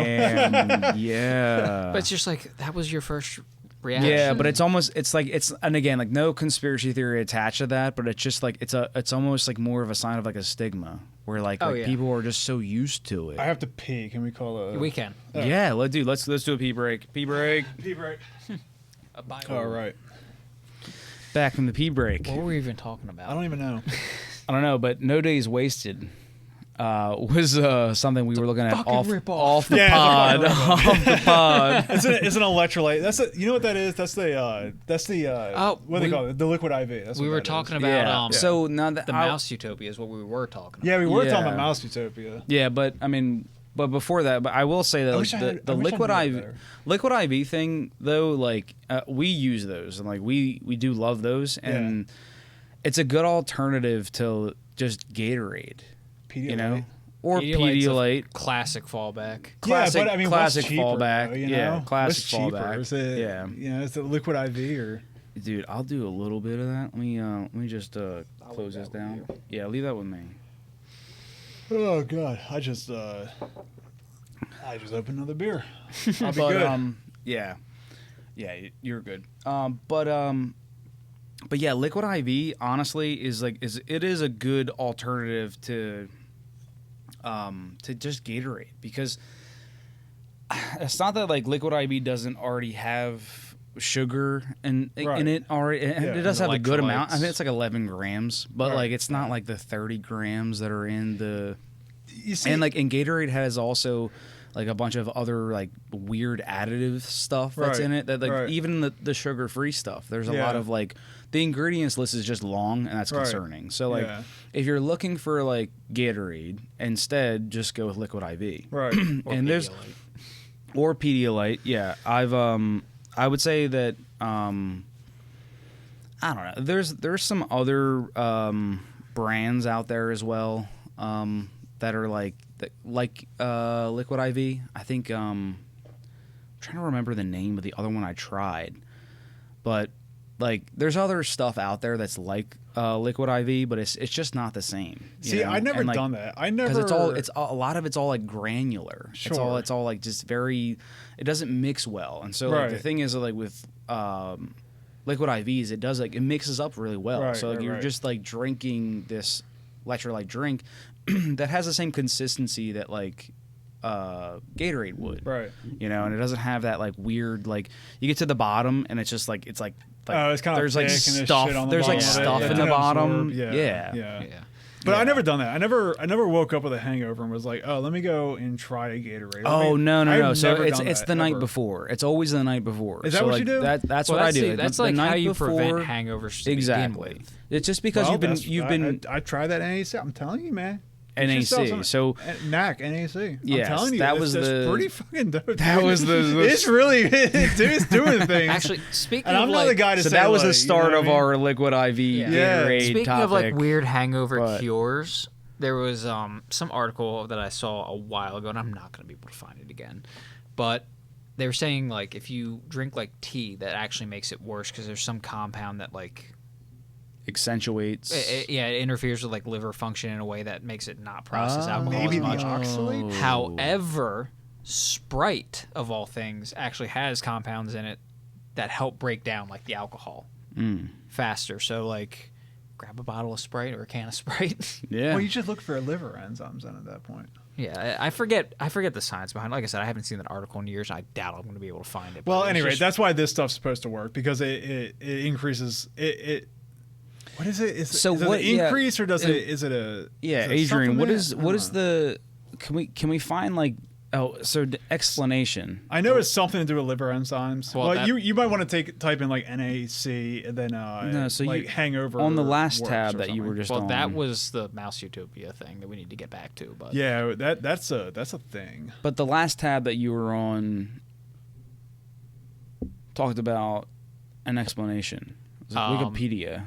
Yes, this about the Mouse Utopia. Mouse Utopia, yeah. Oh. Yeah, because it was in Maryland, yeah. Yeah. Rockville, that's not terribly far from us. Oh, No Days Wasted. That's the first thing that comes up. See, they're advertising a lot. No, it's sponsored. Exactly. Because Google has advertising a lot. Yeah. Google has become fucking useless because the first 5 results are ads. That and he just looked it up, so. NAC enforcement discretion. Okay, so the FDA. That's what you were talking about, yeah. Yeah, so the FDA was trying to regulate it as a drug. If they regulate it as a drug, then it would be a prescription medication. NAC. NAC. Yeah, so they were trying to regulate it as a drug, and then basically, so I don't know if we were recording when I said this, but so where I heard this from, it was in the middle of COVID, right? So NAC appeared to have been working. Bring it in. There it is. Appear to have been working as like you know how they were doing the what was it, the horse dewormer, or what, ivermectin? Ivermectin, yeah. So people were taking NAC, and it appeared to have worked. And then the FDA was like, oh well, we can't have something out there working because we're trying to develop this vaccine. So they tried to turn it into a drug. And then COVID kind of died, and then the FDA gave up with it, and now you can get it anywhere. But look, before you couldn't get it anywhere. It wasn't available. Well, you couldn't get it. I feel like a lot of things were like that, especially toilet paper. Yeah. But honestly, I think the 2 week to flatten the curve of the lockdown was just to get everyone inside so the government could change the batteries on all the birds. Oh yeah. No, you see, the birds' batteries, they do die. I did hear about that. And no, I mean, it's a good thing that all the batteries have been replaced because I mean, what would we do without the pigeons? You know. So, no. I mean, the 2 weeks. So obviously, we're kidding. Birds are real. Birds are totally real. Government, I agree. Or are they? So. No, no. So yeah, the 2 weeks of flattening the curve. But my problem is after they replace the batteries, then why do we keep doing it? You know. Yeah. They didn't get all the birds. Did they not get all the Every birds? Government contract goes over the the deadline. Oh, that's true. So that's true. They're like, oh man, we didn't get all the birds. Yeah. Gonna have to isolate another week. Yeah. Then a week turned into 4 years. They still haven't gotten all the batteries for the birds. So Mouse Utopia, anyway. Mouse Utopia. The behavioral sink is the phenomenon that came out of that study. Yeah, so, okay, I think I said everything that I kind of know about it. Okay, basically the idea was that in a post-scarcity environment, which is what we're in now, right? People try to say, like, oh, there's hunger. There's not hunger. Well, I mean, there's hunger in other parts of the world, but, like, the U.S., the Western developed world, is arguably post-scarcity. If you ever watch one of those things where, like, they go and they find, like, a bunch of African people that are starving, if you ever watch, like, the people who, like, on the other end of those interviews, they're always, like they'll get on, shit. I don't know. Anyway, they'll go on and they'll say like they had to really search for this. You know, it's like those situations where they're like in Africa and they're finding like children with distended bellies and stuff like that. It's becoming increasingly. It's really getting hard to find those kids. Now, do you know where a lot of those came from though? What's that? Nestle. What do you mean? So Nestle ran this. Nestle's a widely hated company. Oh, I know that, yeah. But they ran this whole campaign. Especially with white girls. White girls hate Nestle. Well, they ran this widely. True. White girls hate Nestle. They might be right on this one, though. But Nestle ran this campaign where they were basically what does that mean? In these undeveloped countries. They were pushing this whole idea that like baby formula is better than milk. I remember this. Than mother's milk. Yeah. And so they gave all these countries like a supply. Uh-huh. And the women who are no longer breastfeeding, they're giving formula. They stop producing milk. Right. And then they're like, okay, well, if you want more, you have to buy it. Yeah. And these are dirt poor, undeveloped nations. Yeah. Like, we can't afford this shit. Yeah. So now all these children are going hungry because the mothers are no longer producing breast milk. Mm-hmm. Whoa. Yeah. So all those like save a child in Africa, and they show like the kids with the distended belly. That's like almost a 1-to-1 direct result of this Nestle campaign. Oh no. Or the same thing too. It's like, okay, well, so what the fuck? No, Nestle, dude? Nestle's a piece of shit company. Yeah, no, Nestle's a piece of shit company, but also as well, it's kind of like one of those situations where it's like you could give a man a fish. So with Africa, I don't mean just with Africa, but I mean with these populations that are like destitute, the more that you help them, and I don't think I'm breaking any. I don't think I'm. What's the word? Are you trying to get canceled? No, I don't think I'm breaking any ground here. Yeah. With these like destitute populations, like I said, it's a feed a man a fish type thing where if you go and you give these people shoes, right? These people, they don't have shoes, right? So let's give them shoes. Let's give them shoes because here's all these heart-wrenching videos of African kids running around without shoes. But what does that do? That doesn't give them the ability to make shoes. It takes jobs from the cobblers. So now you don't have cobblers. And then once these companies stop giving out the shoes, once it's no longer popular in the United States to supply these African children with shoes, then they have no shoes. And they never develop the skills necessary to develop shoes. So there's nobody in their circle to make shoes. You know, it's a feed a man a fish thing. So it's like it's the same thing that we're seeing with like the whole immigration argument and everything like that. It's like, well, if we keep taking in, which is, like I said, I don't want to get canceled, but if we keep taking in their unemployable labor, which is what we're doing, they're sending us the unemployable labor and we're taking it in. If we keep doing that, their situation will never change. There's never going to be a system, or there's never going to be a population of pissed off young men who are going to rebel against the government and change things. Yeah. So it continues to get worse and worse and worse. You know, I've made the argument, like, if you don't have a college degree, try to immigrate to like Scandinavia or Australia or any of these other developed nations. You can't get in. Oh, try to immigrate to any homogenous nation. Try to immigrate to Japan. Oh well, yeah, that's it's not going to happen. That's a different, but the same like can of worms. Yeah. Different factors at play, but also same net result. Yeah, different I mean, the same scenario, result, but the same. I mean, basically, the point that you're making is that it's way too easy to get into the United States, and I would agree with you. It is incredibly easy to get into the United States compared to other developed nations. The same nations, by the way, that give us shit. Oh, yeah, the same nations that give us shit for whatever the fuck we're doing at any given time. Damned if we do, damned if we don't. Yeah, Adrian, you made the same thing with, like try to immigrate to Europe. That's what I mean by Scandinavia. Like Scandinavia. Like okay, Well, it depends on what country in Europe. Because if you go to the UK, well, they'll just let anybody in there as well. The UK is just. But are they? Because like that. Oh God, the Adrian and I were kind of try to get into Finland. Yeah, exactly. Well, that's what I said. Try to get into one of these homogenous countries. It's like it's nearly impossible. Yeah. Unless you're Sweden, in which case you can just walk in there. Yeah, well, those countries make sense. Like those, but I thought like the conversation that you and I had was like it was closer to like just like Britain. Wouldn't they have a hard time with it? Or no, like, Britain. The argument is now that like those borders. Are wide the argument open. I'm making is like a lot of the most vocal critics of our immigration policy, whenever we try to enforce it, are hypocrites. Because if you try to move in, like not just vacation, obviously you can vacation of course. damn near anywhere. Yeah. But if you try to move into one of these countries, like the requirements are crazy. They only want skilled labor. Like you need a college degree, you need to have skills in certain things, so much experience in a certain field. Otherwise, you're like, well, what do you bring to the table? I don't mean to be that guy, but why are we not doing that? Right? Okay. Well, because we catch shit every time we try to Who gives a shit? Who gives a shit? We're America, okay? What are you going to do? If we say no, what are you going to do? It's also from within, though. It's I get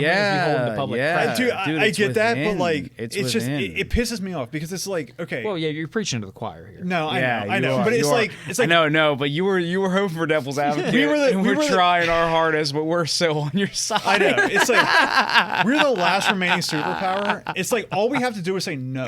It's like who is going to step up?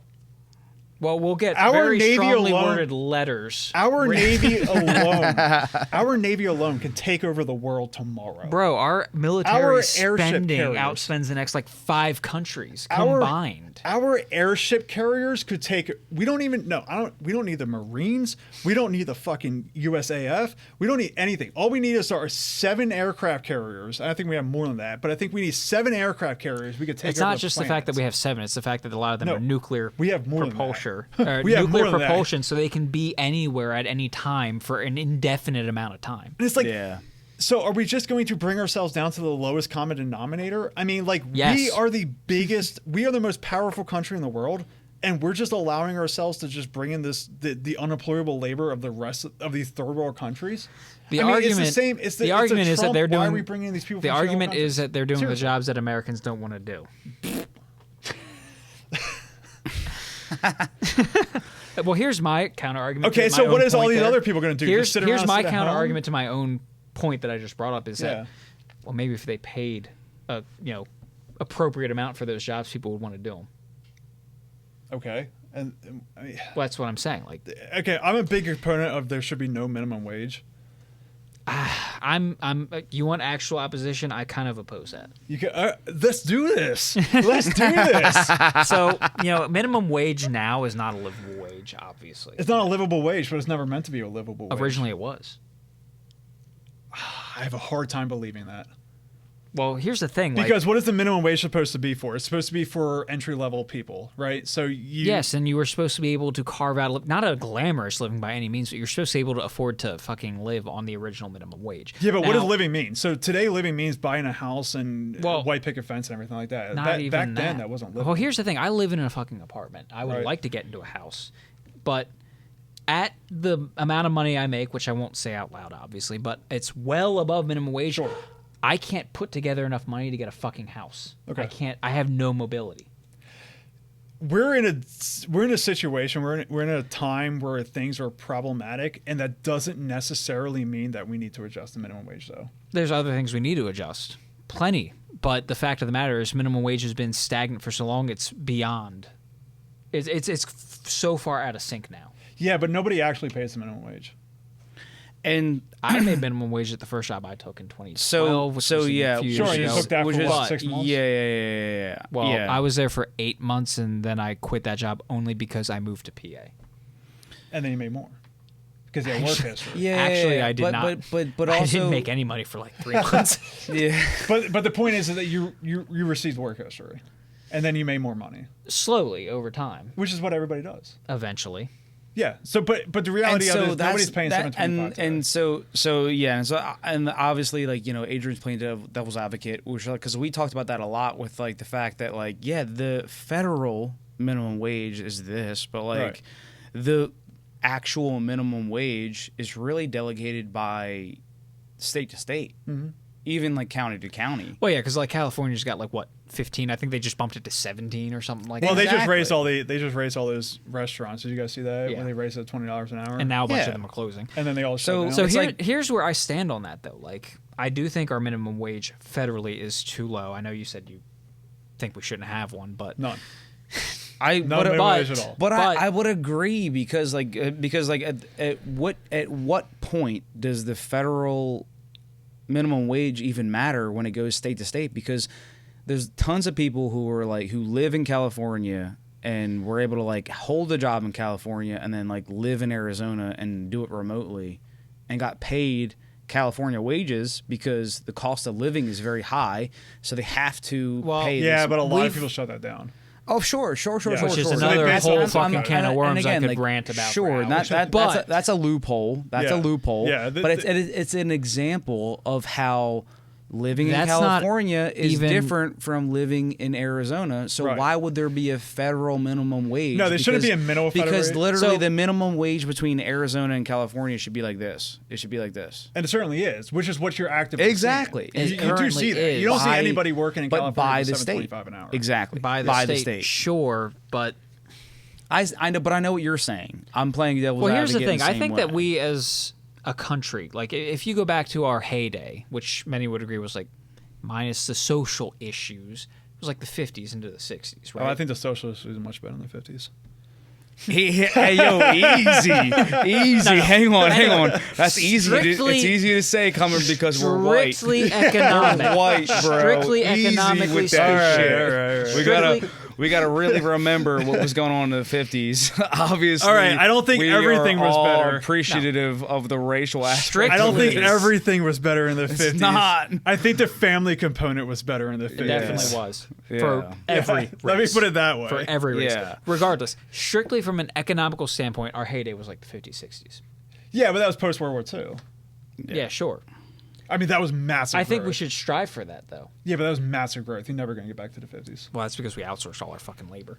Yeah, exactly. Well, yeah. I mean, but also at the same time, we were living on the backs of the Europeans because we required all the Europeans to pay us back for World War II.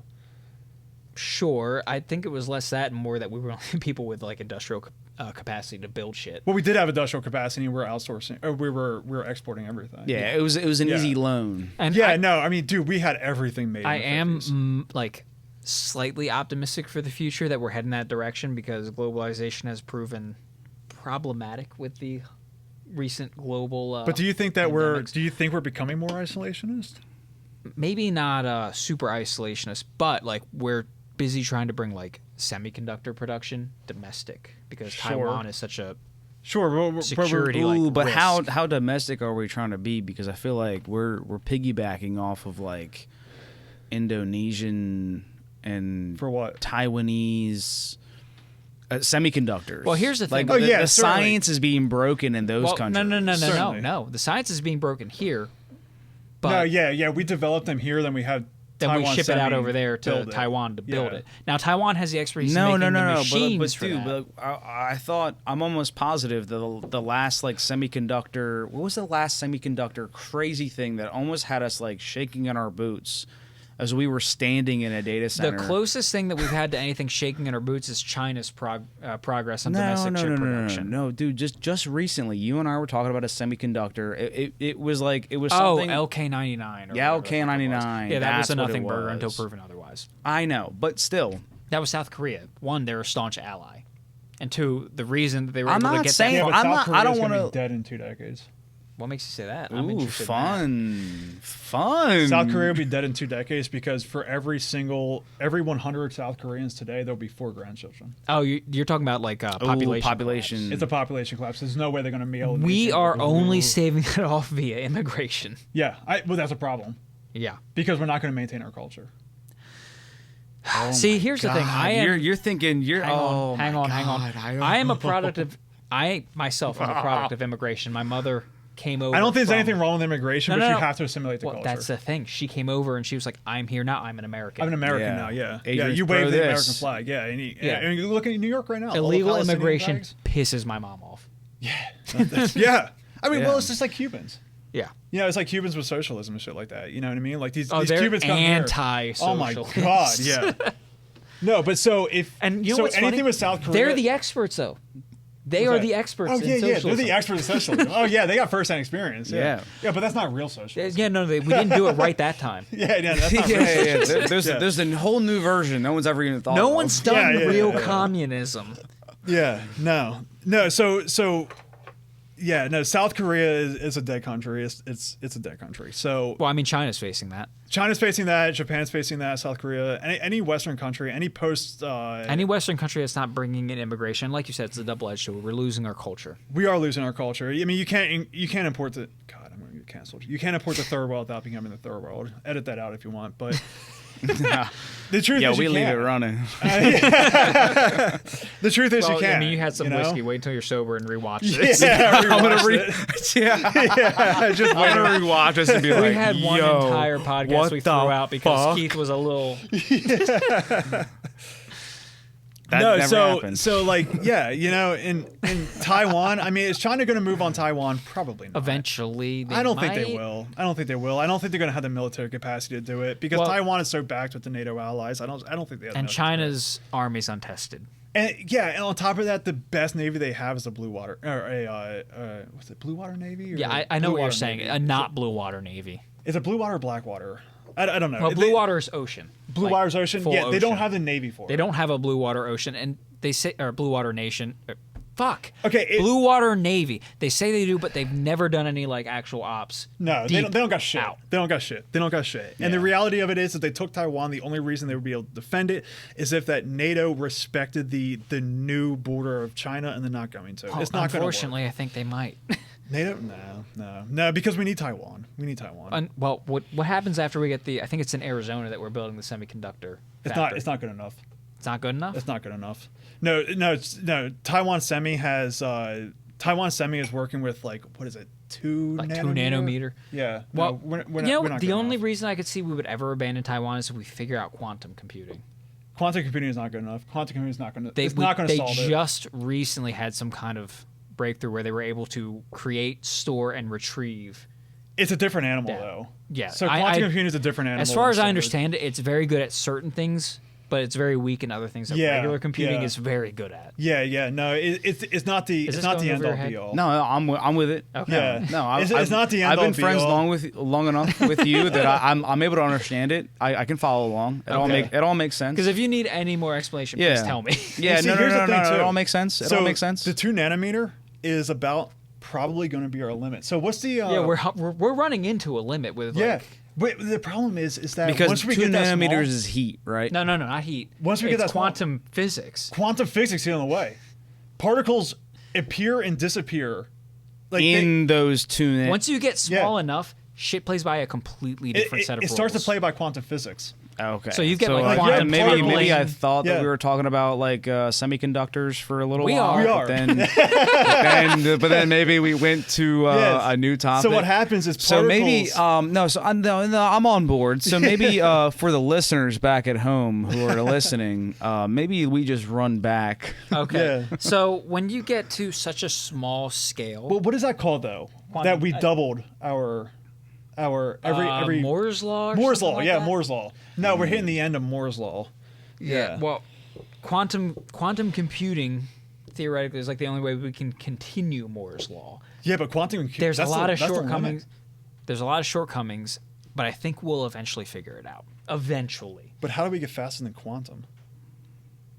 Well, where we are at with quantum physics and quantum computing is where we were at back in like the 1940s when we were first figuring out computers for like radar and all that shit.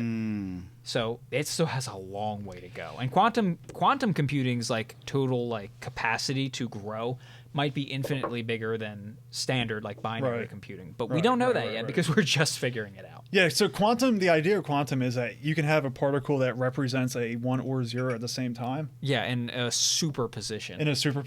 Right. Quantum physics is fucking weird. Yeah, so the idea is once we get down to where we're at kind of currently, is like we're running into the issue where like quantum physics come into play. And with quantum physics, it's like you can actually get particles that like pop into existence and out of existence at like kind of the same time. Yeah, so it'll flip a bit. Which it flips a bit. Errors start to accumulate in the system. Yeah, so once you get so small, things start playing by quantum laws instead of regular laws, and they're very different. Yeah. So like, so when it's almost like made up, like it's an entire rules. Yeah, because like we're like figuring it out now, so it's almost made up. Yeah, there's no like pushing and pulling of things. It's like things, we're writing the books on it. Yeah. So well, I mean, we understand it, but. Yeah, but exactly. Working within that set of rules we haven't figured out. Working within it. Yeah, looking back on time, like we're writing the books right now. Well, it's almost impossible to work within it because of entropy. Like it's almost impossible to work within quantum mechanics because of entropy. Entropy like leaves it impossible to do so. So let me back it up real quick. let me back it up real quick. Okay, so like in a regular computer, you've got transistors that and to really dumb it down, like every bit of data is a 1 or a 0. Right. Yes. When you shrink things down to the point that we're at 2 nanometers, we're trying to get there. Quantum physics starts playing around with shit. So your 0 might become a 1, and that's corrupted that entire string of code. Right. Because it's now wrong. Okay. And the whole point of like shrinking things down is to pack more transistors onto a chip. The more transistors you fit onto a chip, the more calculations you can do per second. Makes the accuracy. It makes it faster. Yeah. It makes it not necessarily accuracy. The accuracy is like bound to the coding and whatever. Yeah, it's so that you can have a cell phone that can power the space station.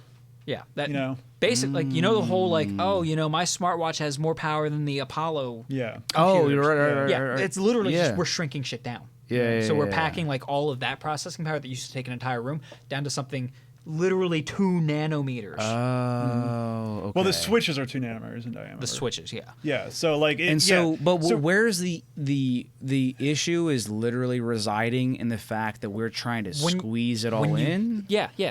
Processing power is literally how many transistors you fit. I don't want to simplify. I don't want to like simplify. The problem occurs is that these are like mini gates, right? Okay. So like these are like mini gates that can do one thing or another thing. That can be like 1 or 0. Yeah. What happens is when quantum mechanics come into play, like these particles start like existing and then not existing. Remember, this is on the quantum level. It's tiny. It's tiny. It's literally the building blocks. You can't get much smaller. When a particle, there are quarks and shit, but when a particle comes into existence, it can like open that gate, and then that corrupts the system. Right.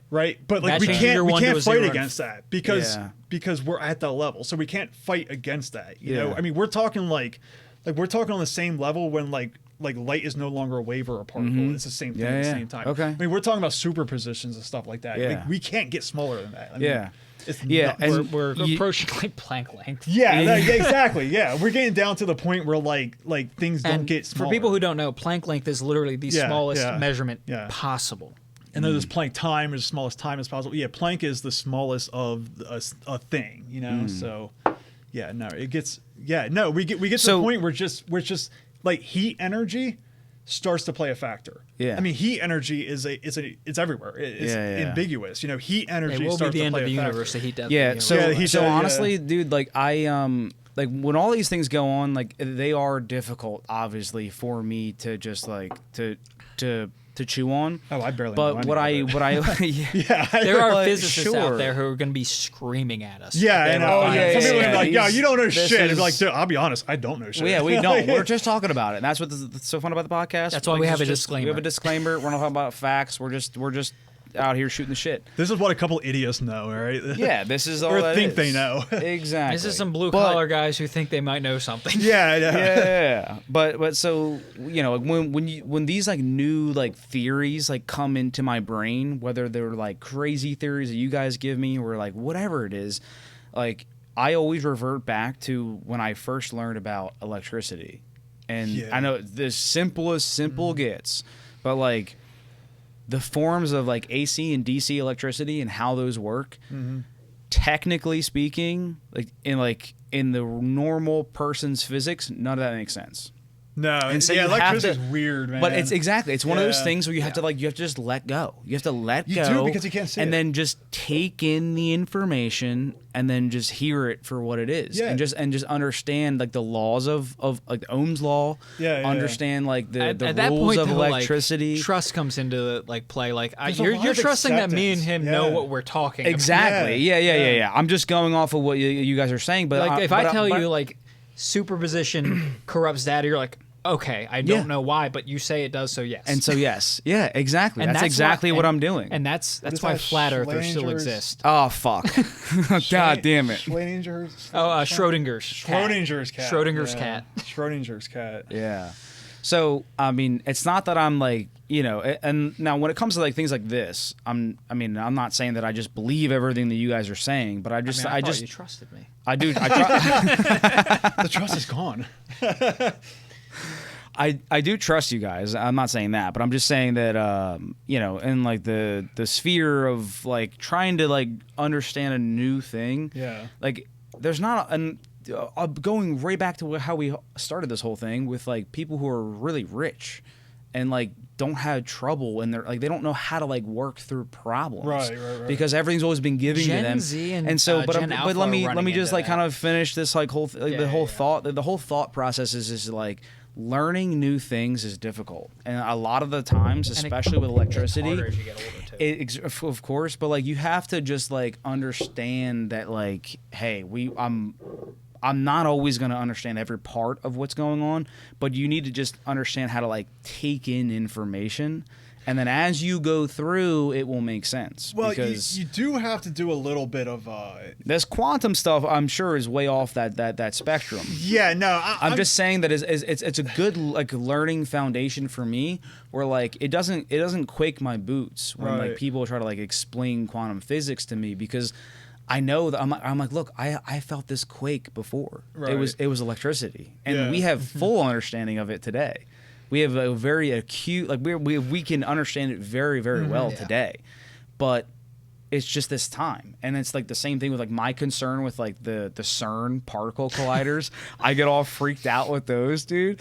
But Adrian explained it to me. Yeah, but what is it going to do? Like, open up a black hole? It's going to be a micro black hole. It collapses in a Hawking second. radiation will cause it to disappear. Hawking's radiation will kill it before like it's even noticeable. Yeah. But a black hole needs to reach a certain size before it lasts long enough to do damage. Yeah, well, it needs to consume enough material. So if it opens up at the quantum scale, it's not going to consume material. It's going to gone. Right? I mean, what is it going to do? It's going to consume a proton. It might move an atom. It's not this far. No, Hawking's radiation could destroy it. Exactly. So but again, it's just the theory of what they're doing is like it's very difficult to like bring to your brain. And again, but at the same time, like so is electricity. That's why flat earthers exist though. But because they don't understand the math, but they don't trust people who do understand the math. Yeah. But it's not that hard. Okay, you know what? Who was it? George Carlin, I think, that said like Imagine the average person how dumb they are, and realize 50% of the population is dumber than that. Yeah, that's true. That's there you go.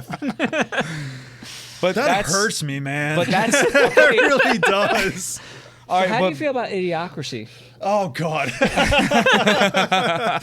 Idiocracy was supposed to be a funny comedy, not a how-to horror manual. movie. It's a horror movie. Yeah, that Idiocracy could be the new Hitchhiker's Guide to the Galaxy. God, just log on to social media. It's nothing but Idiocracy. Read the comments on any science-based post. Oh my God, dude! Read the comments and weep. My only hope is that we can. I don't have a hope actually. Never mind. I was gonna say my only hope is that there's enough gatekeeping in there, but there's not enough. Yeah. Well, and so Idiocracy explains that the people who are dumb reproduce faster. They do. They Mouse Utopia, right? Yeah. Well, I mean, like my whole point wasn't to just like compare me to the flat earthers, but like me to I'm not trying to make that but because you can trust that like other people might know more than you. Okay, but imagine the first person who was the first person to say like, okay, quantum theory. Well, if you go back in time, right, and so we killed people who came up with new theories. That's what I'm saying. That's what all I'm saying, and I'll just put this to rest. But all I'm saying is that like, you know, it was a huge thing for like me, like when I was learning about electricity, that like I just learned a new way how to learn. Right. I took physics of being like, oh, okay, like water can go here, or like a gasket can get smushed here. Now it's sealed. And like that was all I had. Yeah. And then electricity was this whole new thing. Yeah, it's something that you can't physically see, you can't put your finger on, but when you think about it and you understand the principles behind it, you're like, no, that makes sense. Right. Yeah. So like then like why can't it's called critical thinking. Right. Why can't this quantum theory thing be the same because thing? people lack critical thinking. Yeah. Yeah, they lack critical. That's the biggest thing. So my thing is whenever I come across a new subject, right, the first thing that I do is I immediately say, does this make sense? And it's as little as something like that is, does this make sense? Right. To play the devil's advocate, these flat earth people go like, oh, you know, why doesn't the water just fall off the ball earth? Because they have a very limited understanding of how gravity works. And all I was going to say, okay, well, does this make sense? No, because if that was the case... To them it does, though. Gravity would be in the center of the fucking disc and everything would flow to the center, but they don't think moron. of it that. They don't think of that. So to them, it makes sense that gravity wouldn't hold water to a ball. Gravity would pull it down. Yeah, but to them, there is no gravity because the Earth is forever accelerating. The flat Earth is accelerating up at 6.8 meters per second square. Exactly, which would reach the speed of light in, 2 years or something like that? Okay, you're fucking stupid. Okay, I'm sorry, but you're dumb. I don't know what to tell you. You're a fucking moron, and I hate you, and you better not reproduce. We don't need another one of you. Jesus Christ, these people's vote counts just as much as yours does. God, I hate it. I hate the world. I'm the most cynical motherfucker out there. No, fuck that. Flat earthers can vote, bro. Dude, their vote counts just as much as yours, all right? And it's and wild. On that bombshell, I have to piss. Let's do it. Pee break. Back into it. So back from the pee break. So Kevin, you were saying that the Earth is flat. I don't know. What were you saying? You were not saying that. What I was saying during the pee break is that we would have to get all of our enemies. Oh, we're talking about the moon landing. Yeah. The moon landing being fake could not happen because we would have to get all of our enemies, right? We have to get China. We have to get Russia. Entirely on board, all like the entire government who hates us on board with our stupid conspiracy. So here's my favorite thing about conspiracy theories, and here's how like the easiest way to cut through something that's like, okay, well maybe that's plausible because like some of them are, and then the ones that are just complete bullshit. It's why? Yeah, why? Why? Yeah, the flat Earth conspiracy theory. Why are we pretending the Earth is round? Yeah, exactly. Why? Yeah. Who benefits from this? Yeah, right. That's you said like Malcolm's razors and they Occam's razor. Occam's razor. And like they're always like, oh, well, follow the money. I'm like, who's making money off of the flat Earth? The globe producers? Yeah, right. Yeah. The 7 people who make globes. Google Earth. Oh my god. Yeah. Oh my god, dude! It annoys the shit out of me. We might have to I mean, we're definitely gonna have to like pump out some just you and me podcasts here soon because we have to have some filler pods for this schedule, and I would love to just go into the flat Earth. Get me drunk first. Yeah, I will. I will. I'll get. Yeah, I think we all need it. Yeah, it's bad. But what we got talking about was, can you look at that movie? I would love to just like Fly Me to the Moon. Fly Me to the Moon. Thank you, Holly, for remembering the name Fly of Me to that. the Moon. Thank you, Holly, my fiance. So Fly Me to the Moon is a new movie that's coming out, and essentially the movie is just like kind of like cinematically is like representing like what it was like for the people who were a part of the first moon landing, and how difficult that it was. And then the movie also touches on like obviously like it's not real, you know, it's all speculative, but like if they were that nervous about not being able to like get to the moon before the Russians, how do like, we fake it? Yeah, you know, and like it's a fun idea of just being like, okay, like, well, because like that's something that America, I feel like, you know, and I'd be proud of, is that like look, because I'm on both sides. If we fake the moon landing, fine. I mean, I'm fine with it either way. If we got to the moon, fine. If we faked it, fine, because that's also what America does. Come on, bro, we're the first.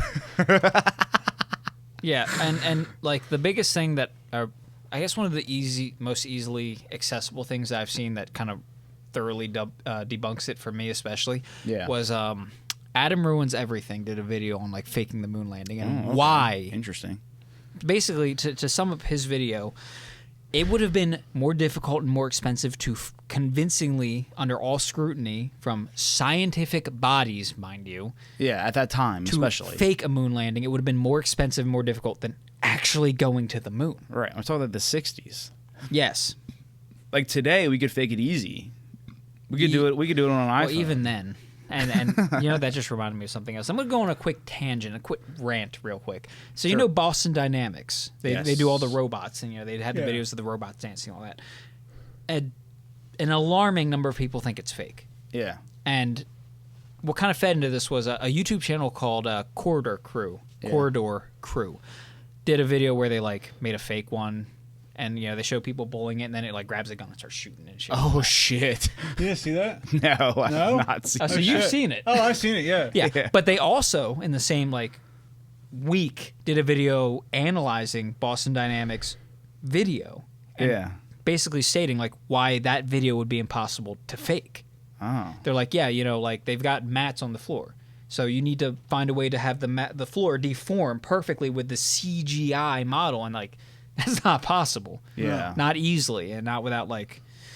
Especially because AI. We have an eye for it now. Yeah. Where we would be able to see how. So they're like, unequivocally, we can say Boston Dynamics videos like these robots doing all this crazy stuff is real. Yeah. Yeah. So, but you know, Boston Dynamics just did it. First of all, they did this really smart. They did a farewell video to their Atlas robot, which was the humanoid one that could like pick things up and jump and do parkour and all that stuff. Huh? They killed that? Well, they did a farewell video to what they called Atlas HD. HD stood for like hydraulics. Okay. And then the next day, they released one for their all-electric actuated one. And it did the most creepy fucking startup. I think I sent it to you. I don't know if you watched it. Yeah, but pull that up for Kevin. It came... It looks like it came out of a fucking Terminator if you just go to movie. Instagram, you can do that too. This is a real video? Yes. Yeah. It's from Boston Dynamics. But it also, like, honestly, dude, it kind of looked like it was, like, fake. Like, a little bit of a, like because of how unnaturally it moved. It's so unnatural. Is it uncanny unnatural? Yeah, it is full uncanny valley. It looks like it came out of a Terminator movie. Oh, this is it. This is it. What the fuck?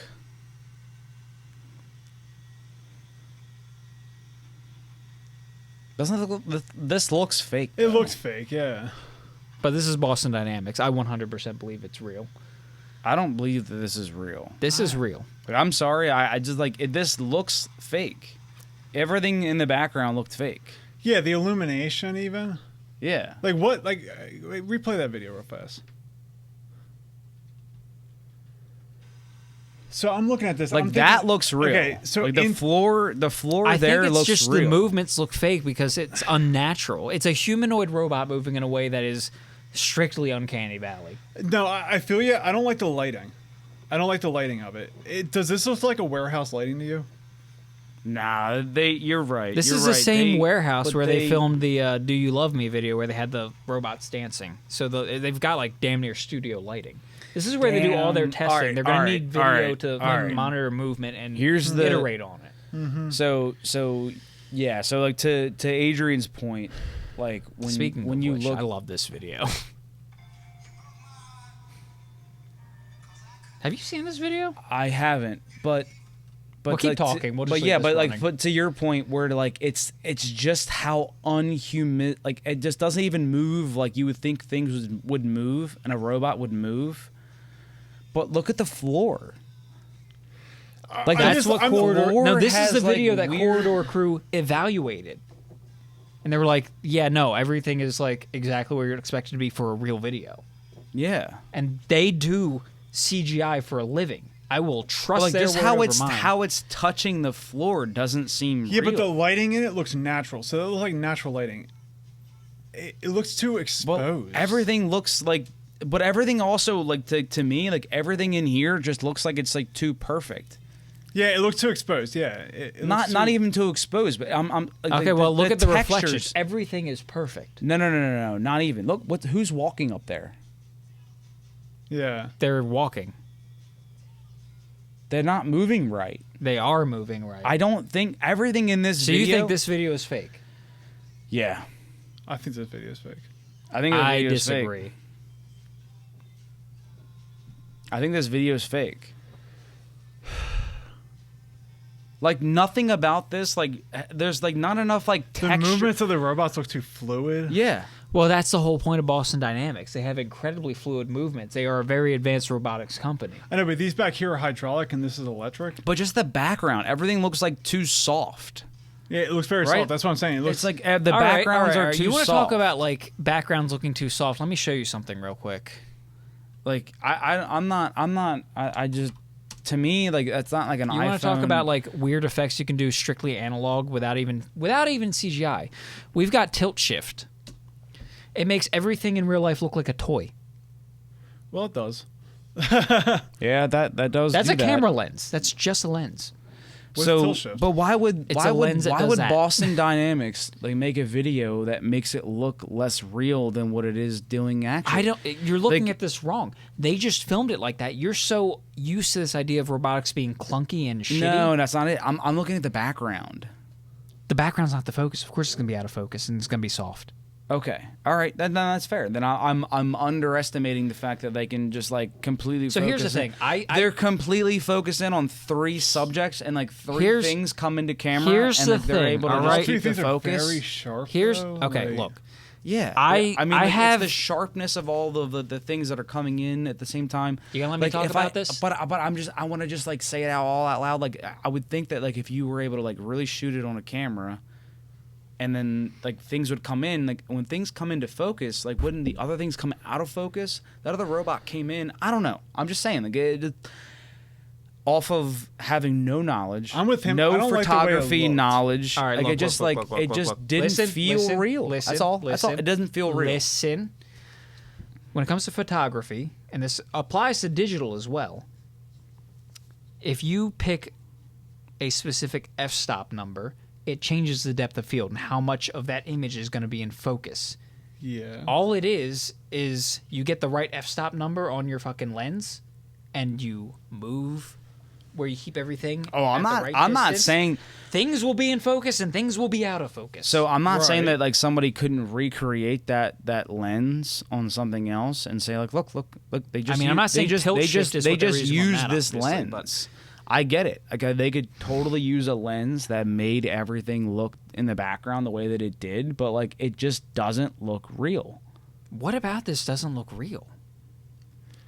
I can't. It's so hard to explain. It's the uncanny valley, you know. It's like well, here, what's the trigger of the uncanny valley? Let's dive into that real quick. The uncanny valley is when something is close to human but not quite, and it sets off alarm bells in your head. So for me, if you look in the background, right, This is where the issues that I have. Look at the background. Look at the shade. Why it's not dark enough?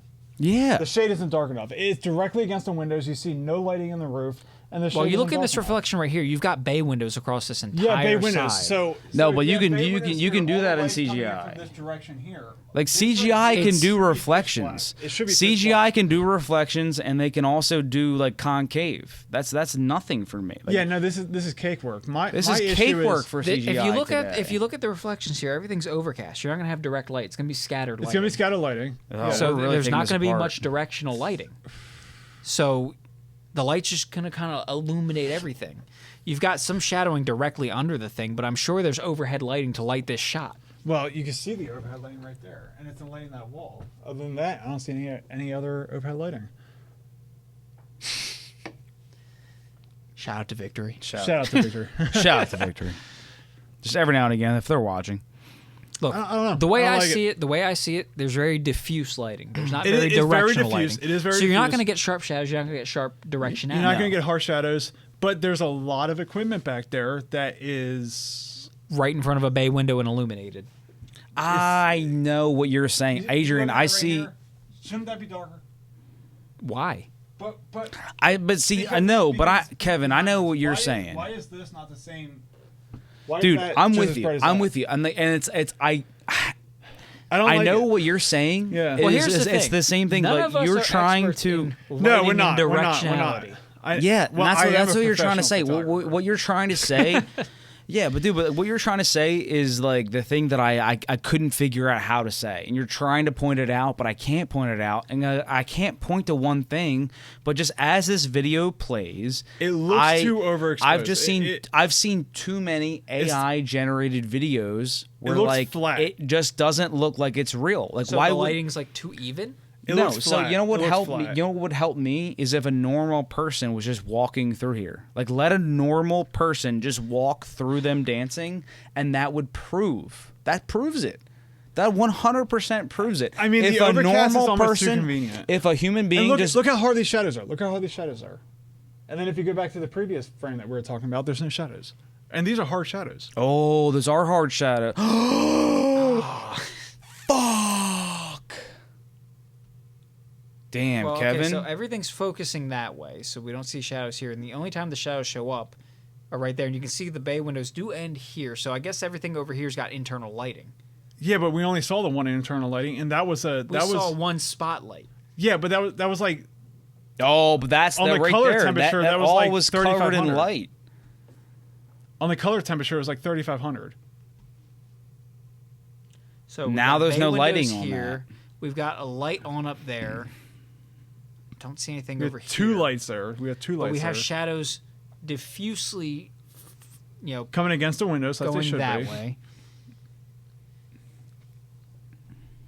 We've got spotlights reflecting off the wall there for more diffuse lighting. That's some pretty intense spotlight. You would think that'd be right up against that wall.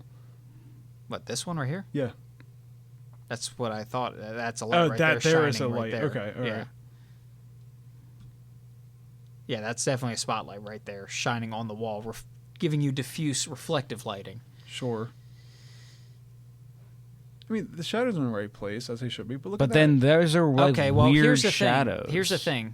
This is All right, outside. Breaking the clouds? But immediately, I mean, I don't know. Well, here's the thing. But there's we also- don't control nature. No, and that's fine. And if nature happened all at the same time in this 2.5 minutes, then fine. Fine. Then that's what happened in 2 minutes. But like, I'm just saying that like this, it either wasn't happening all in one video, but even Oh no, these aren't all done in one take. but just like look at the background. Like for me, like just like the background that looks like fake. Hang on, let me go. None of this looks like refined. None of this looks refined. Like the background looks weird. It all looks very Minecraft-y. Yes, it looks like a video game. And the same with the It's yellow. not here, just- like the color variations aren't Yes, hard enough in the yeah. yellow. Yeah. All right, let's. How can we? Yeah, how can we all get of a this, point of all of this, just everything in the building itself, it all just looks like. Especially it this was with a digital just- camera. Digital cameras don't do well with like like high definition. Here's the range. thing, and like that's the other thing. Like all of this, all of the like the robotics themselves, I'm starting to just kind of feel like it's all just been like. So what's edited. the issue? It's not detailed enough. Yes. Okay. Well, here's. I have an issue with the high dynamic range. seeing. I'm. Your opinion might hold more sway. Hey yo! All right. He said he's a professional photographer. Okay, Well. I've taken a few pictures myself. On an iPhone. And maybe I don't know some other things. Anyway, well, here's the so thing. no, but no. All I'm looking at here is just that like what I'm looking at on like these, just that robot right there. Like, I don't see any definition. I see like a flat color. I see flat Because it's a matte flat. color. It's not a glossy robot. But Okay, so is everything else behind it. Okay, so everything nothing else is the is glossy. same. Everything's flat. Everything's What's glossy flat. in this room? Okay, well, what I'm looking at right here in this Your camera, phone. Cool. Where's the phone? they're over there. Where's the phone on this screen? I'm not. All right. If I'm wrong. I'm wrong. Shadows right here. So what we know about light, right? So light will scatter red first, right? Well, I'm sorry. The atmosphere will scatter red first, which means blue will come through. So anything that's Grab that mic. Sorry. anything that is in this particular photo we're looking at here, anything that is white should be blue in the deepest of shadows. We don't see any blue. That doesn't look like slightly cool tint to you? It looks slightly cool, but it just looks like a slightly cool filter. So like down in here, that should be a heavy blue. I mean, it looks bluish to me, but... We have all of this material here, all of this area that is entirely shaded by all of this material here. This should be a heavy blue, and we just don't see it. It just looks white. I don't like it. I just don't like it. Okay. Do you remember that whole white and gold, black and blue? Yeah, the dress. Yeah. What are the odds that that's playing a factor in here that you don't... I don't think the so. context is what's skewing. I don't think that the dynamic range is too strong, especially with digital camera. If you were to point it at those windows, even if it's an overcast day, which it appears to be, it would oversaturate the screen, and you would end up with even more blue because it's not able to pierce it.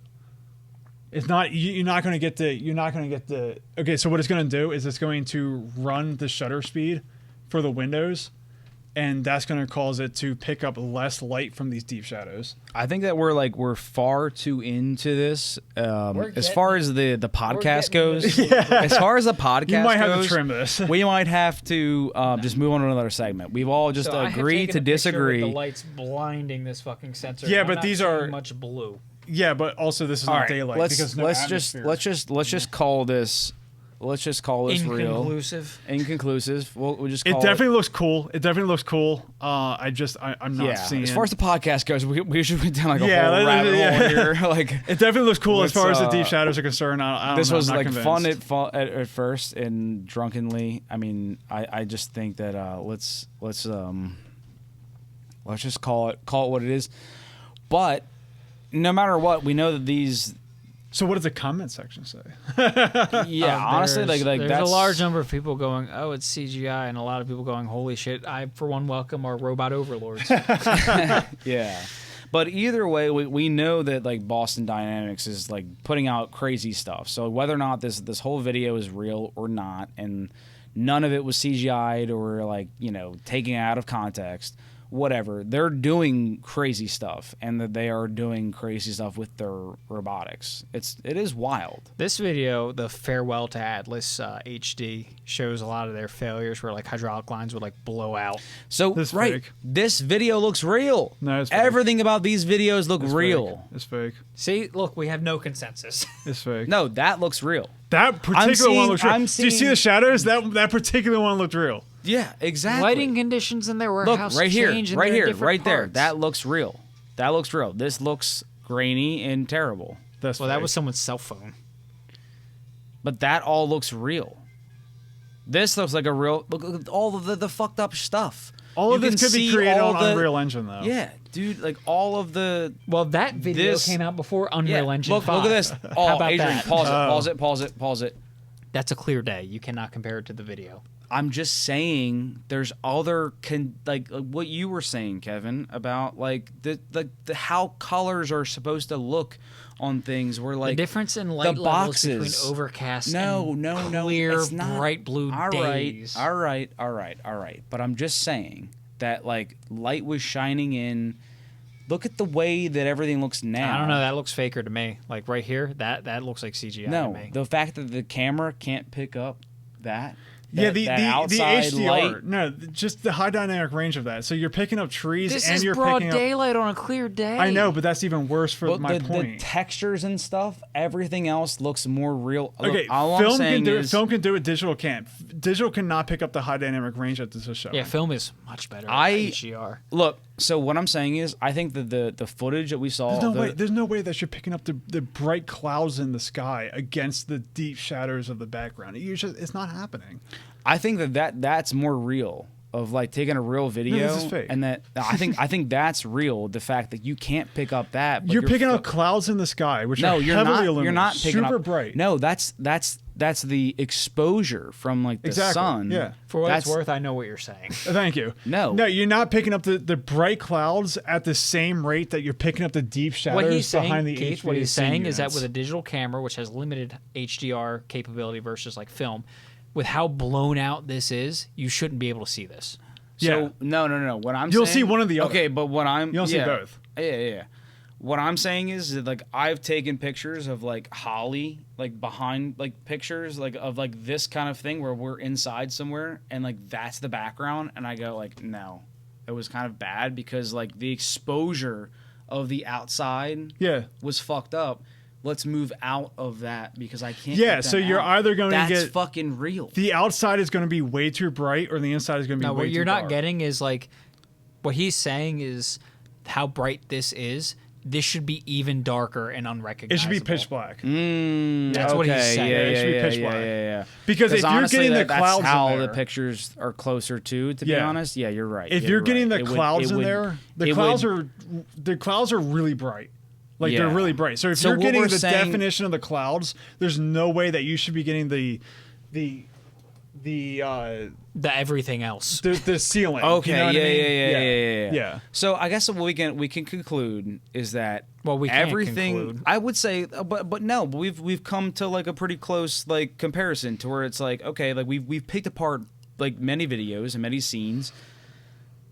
It's all real. It's probably just super edited to make it look better. I think it's fake.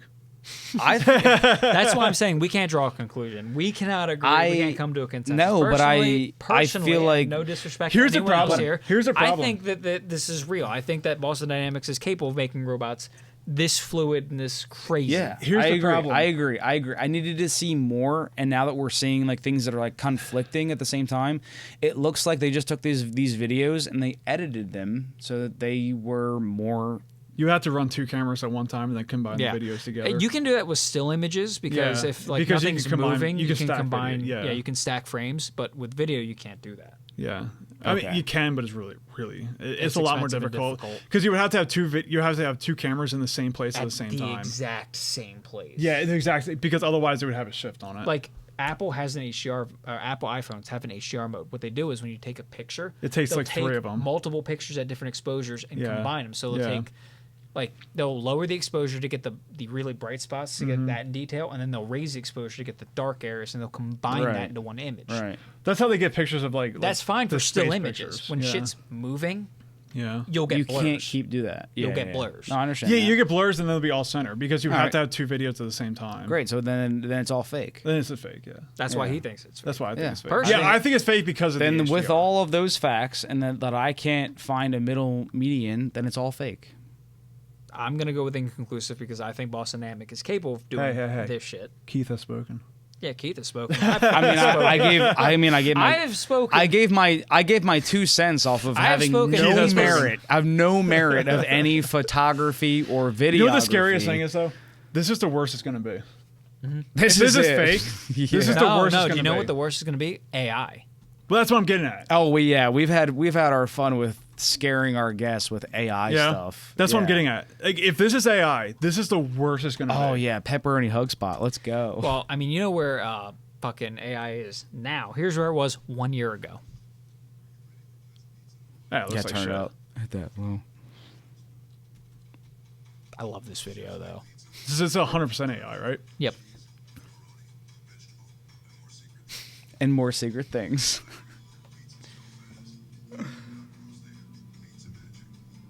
Pizza magic.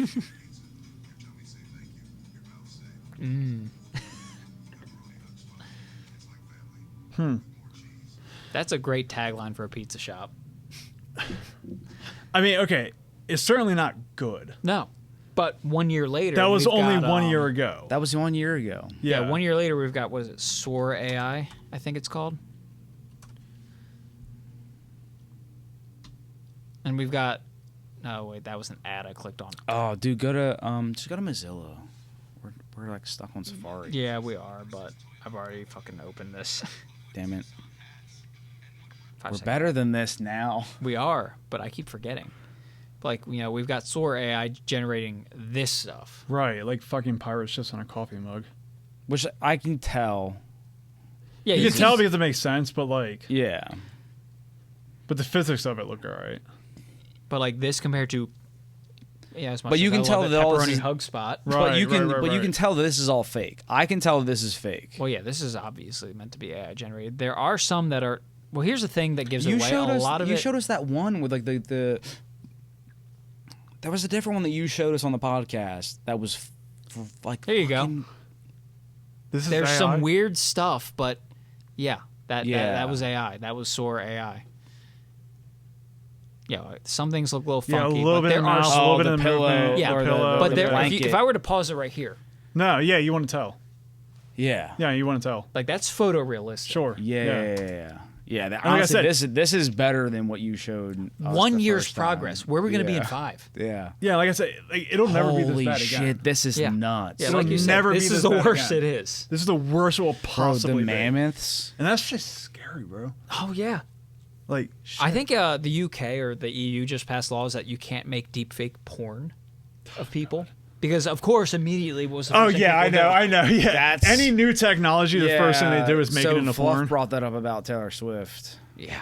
That was like there was a lot of lawsuits from that because obviously Yeah, Taylor Swift this is very AI. Like famous and if rich. you were to just show me that in a couple seconds, I'd be like, oh, what city was that? Yeah. yeah. So that actually takes me back a little bit to we were talking about mass utopia, right? So the collapsing birth rates, men don't really want to fucking fuck around women. I mean, unfortunately, I'm kind of like in that demographic. I can't afford to like raise myself right now. I couldn't imagine Right. having a kid. no, sure, but like, it's a situation where it's like in Japan, it's like they don't even interact with each other. Like the sexes. Oh don't yeah, interact. there's a term for that for the people who just stay home and play video games. I forget what the word is, but yeah, it means Probably losers. It translates to like hermit or shut in. leftover men or something like Something that. Yeah, like that. it translates to something to that degree. But basically, one of my concerns is like, okay, AI is going to get only better, and then AI girlfriends. AI girlfriends. But Bro, here's the reality of it. more than that, like, dude, sex robots. Sex robots combined with AI girlfriends. Okay, your AI girlfriend is going to be between one of those augmented reality glasses, which are a lot better than you think they are. Yeah. Like a lot better. Yeah. And that's the worst they'll ever be. I got Yeah. hands on with live. AI with like VR glasses Yeah. a couple years ago, and it was amazing. I know. I can't imagine where it's at now. Yeah, I'm my too brother poor has to like find it, but my brother has like the fucking like the old school ones, and they're fucking amazing. they're great. I don't even know how these new Apple ones are. I mean, people are looking through these things and they sound like this is real life. Yeah. You combine like AI girlfriend, which remember, this is the worst I'll ever be. See that photo? It's 100% real. That's the worst I'll ever be. Combine that with AI girlfriends and augmented reality and like you said, sex robots. That's We're it. That's the doomed. end of that's the end. We're of it. doomed. So have you ever heard of the Great Filter? Yes. Yes, I have. Do you think industrialization is likely the Great Filter? I don't think industrialization is. I think what follows it is, and that's where we're at. Do you think industrialization brings in this part of humanity? Remember, industrialization is 4 seconds old. Yeah. Yeah. But we've gone past. I think like. See, the thing is, we've already gone past the original like industrialization, strictly mechanical, and now we're into the digital age. I think that is a separate step. Okay, I agree with that. But the digital age. God is, damn, did that come fast though, huh? Yeah. I mean, shit. But the like- Moore's law. But the digital age sure. is another filter because it's already like, so as I'm assuming you're a millennial. How old are you? I'll be 30 in June, 29. Okay, yeah, so perfect. We're all the same age. As a millennial, we grew up with one leg in the pre-internet age and one leg in the internet age. Right. So growing up, we had computers that were early. Yeah. So, Windows XP and all that, we could really mess around. We had to learn how to troubleshoot shit. LimeWire broke all of our computers. Gen Z and Gen Alpha, beyond that, because all these apps are like designed to be super intuitive, they have zero troubleshooting skills. Sure. Yeah, okay. All right. And because they're all distracted. Right. All that. Like right. They're not paying attention in school and all that. So the current generations are getting less self-sufficient and capable when it comes to like the very digital media and the digital interfaces that we use more and more every day. All right. Long roundabout way, super dumb it down, potentially cancel myself. We're getting dumber. Oh, we're certainly getting dumber. Gen Z is. I don't want to start the intergenerational war because every generation. I'm not saying it's a generational war. I'm not saying it's a generational war. Gen Z is it. They are. Whatever you're about to say about Gen Z, Gen Alpha's worse. Oh, I'm sure. No, I'm just saying Gen Z is proven that they have a collectively, don't cancel me, lower IQ than the millennials, and that is the first generation that we've seen that, and it's a concern. I think it's also a byproduct of self-domestication. What do you mean? Okay, so you look at wolves and you look at dogs, right? We've domesticated dogs over 30 to 40,000 years. Right. Their brains have actually gotten smaller. Yeah, well, they're domestication. The idea of domesticating is to puppify. Mm-hmm. So that's the idea of domesticating. Domesticated dogs are perpetual puppies. It's not even just that, though. It's they don't have to be able to think and make decisions nearly as much as a wolf out on its own. Right. Well, they never grow up. Uh-huh. And what do? We've made life easier. We don't have to grow up. We don't have to go out and hunt. We don't have to go out and kill. No, we don't have to raise our own food. We don't have to do anything. Well, that's delayed adolescence. It's a major issue right now. Mm-hmm. I mean, people are. That is self-domestication. Okay, I see what you're getting at. So, okay. you talk about Gen Z having a lower collective IQ than on average. It's on average. So if any Gen Z people out there who actually bother to learn anything, don't yell at me. I'm not talking about you. But you combine that with like self-domestication and the fact that like brain shrinkage is very much a thing that could happen to us certainly. Moving forward. I see what you're getting at there. Yeah, because you don't necessarily need to have a higher IQ to survive in this world. It's easy. It's easier than ever before to survive now. All the information's at your fingertips. But in reality, the only thing that you need to do, especially with ChatGPT, is just learn the prompts. Yeah, it's not even. I was about to say it's not even the information at your fingertips. Yeah, you don't need it. No, you don't need it. But is that going to separate you automation, from right? What you're saying is like, yeah.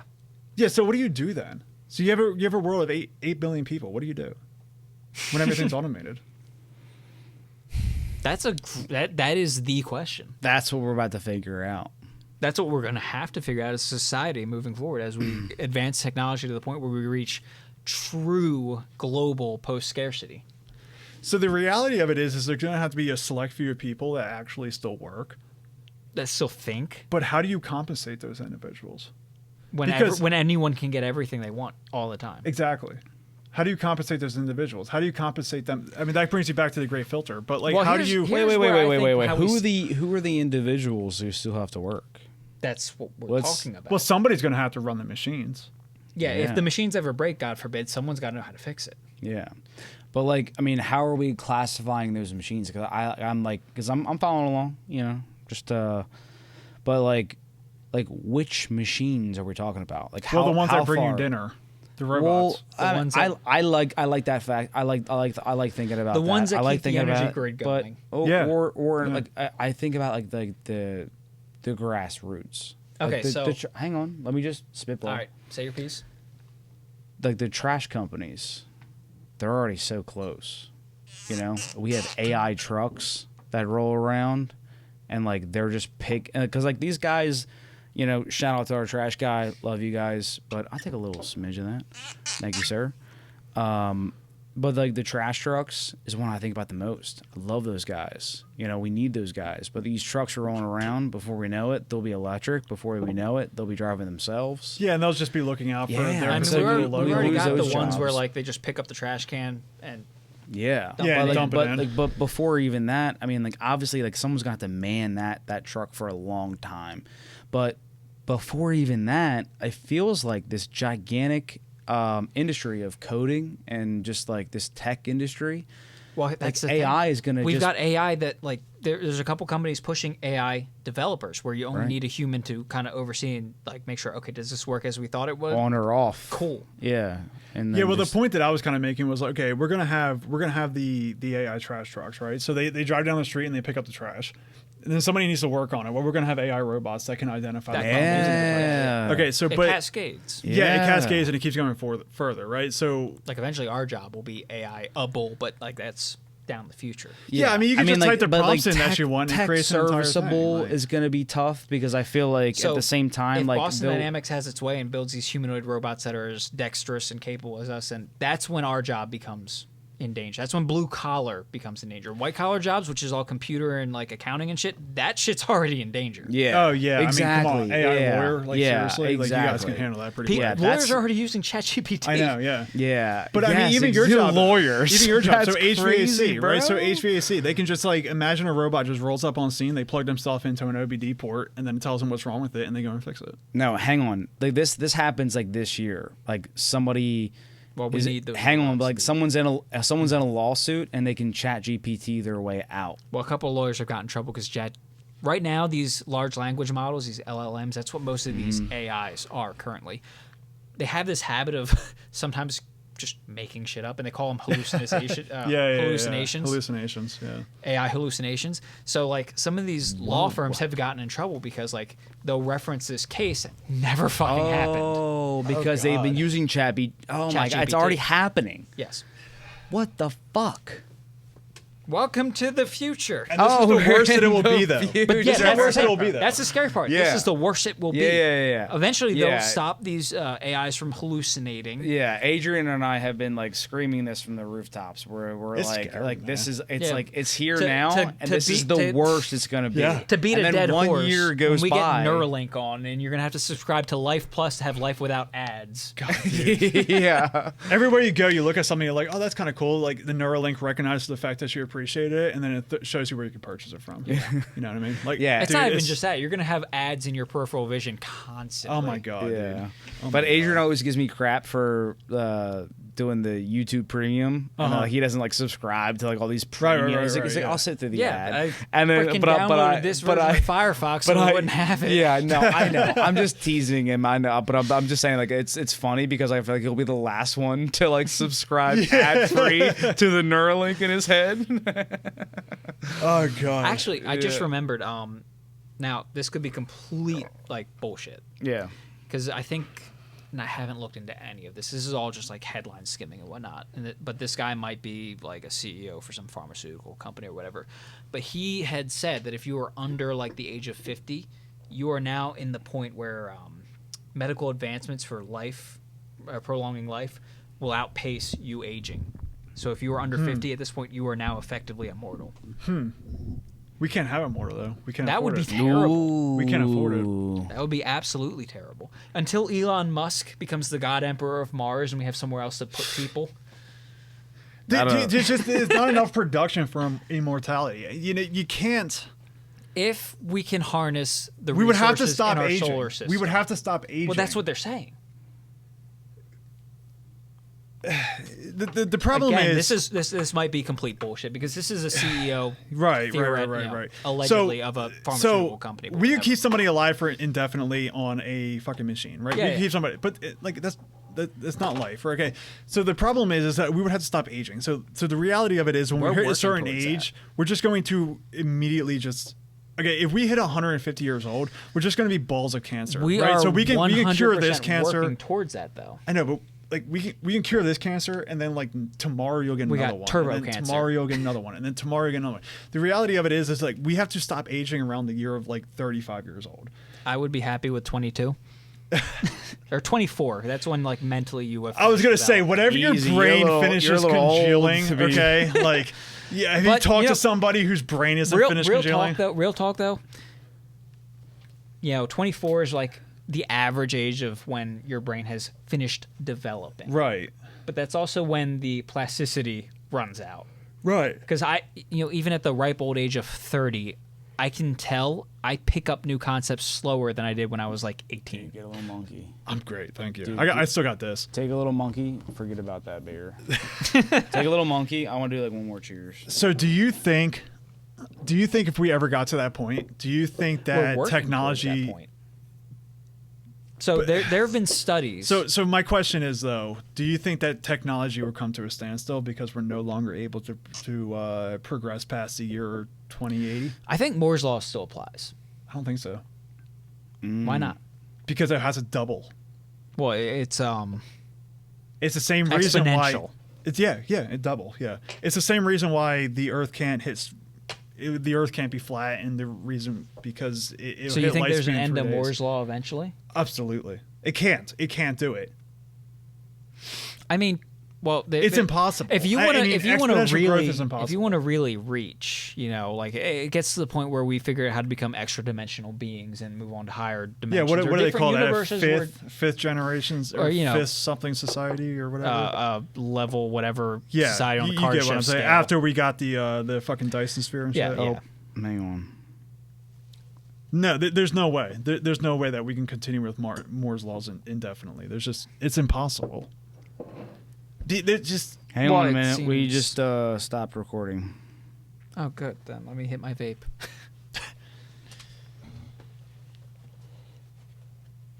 Oh yeah, it's frozen. It's straight frozen. We're no longer recording. For how long? We're going down a rabbit hole. Actually, where are we on the audio? Because we have a 4.5 hour hard No, limit. we were at 4 hours, but I think I just ran out of space on my phone. Oh, fuck. No, we're at 4 hours. That was fine. I think recording was saved. So we made it to 4 hours? Yeah, Well, we're at 4 hours and 3. Do you want me to stop the audio? No, just keep going. Keep going. Are you going to restart the video? Yeah.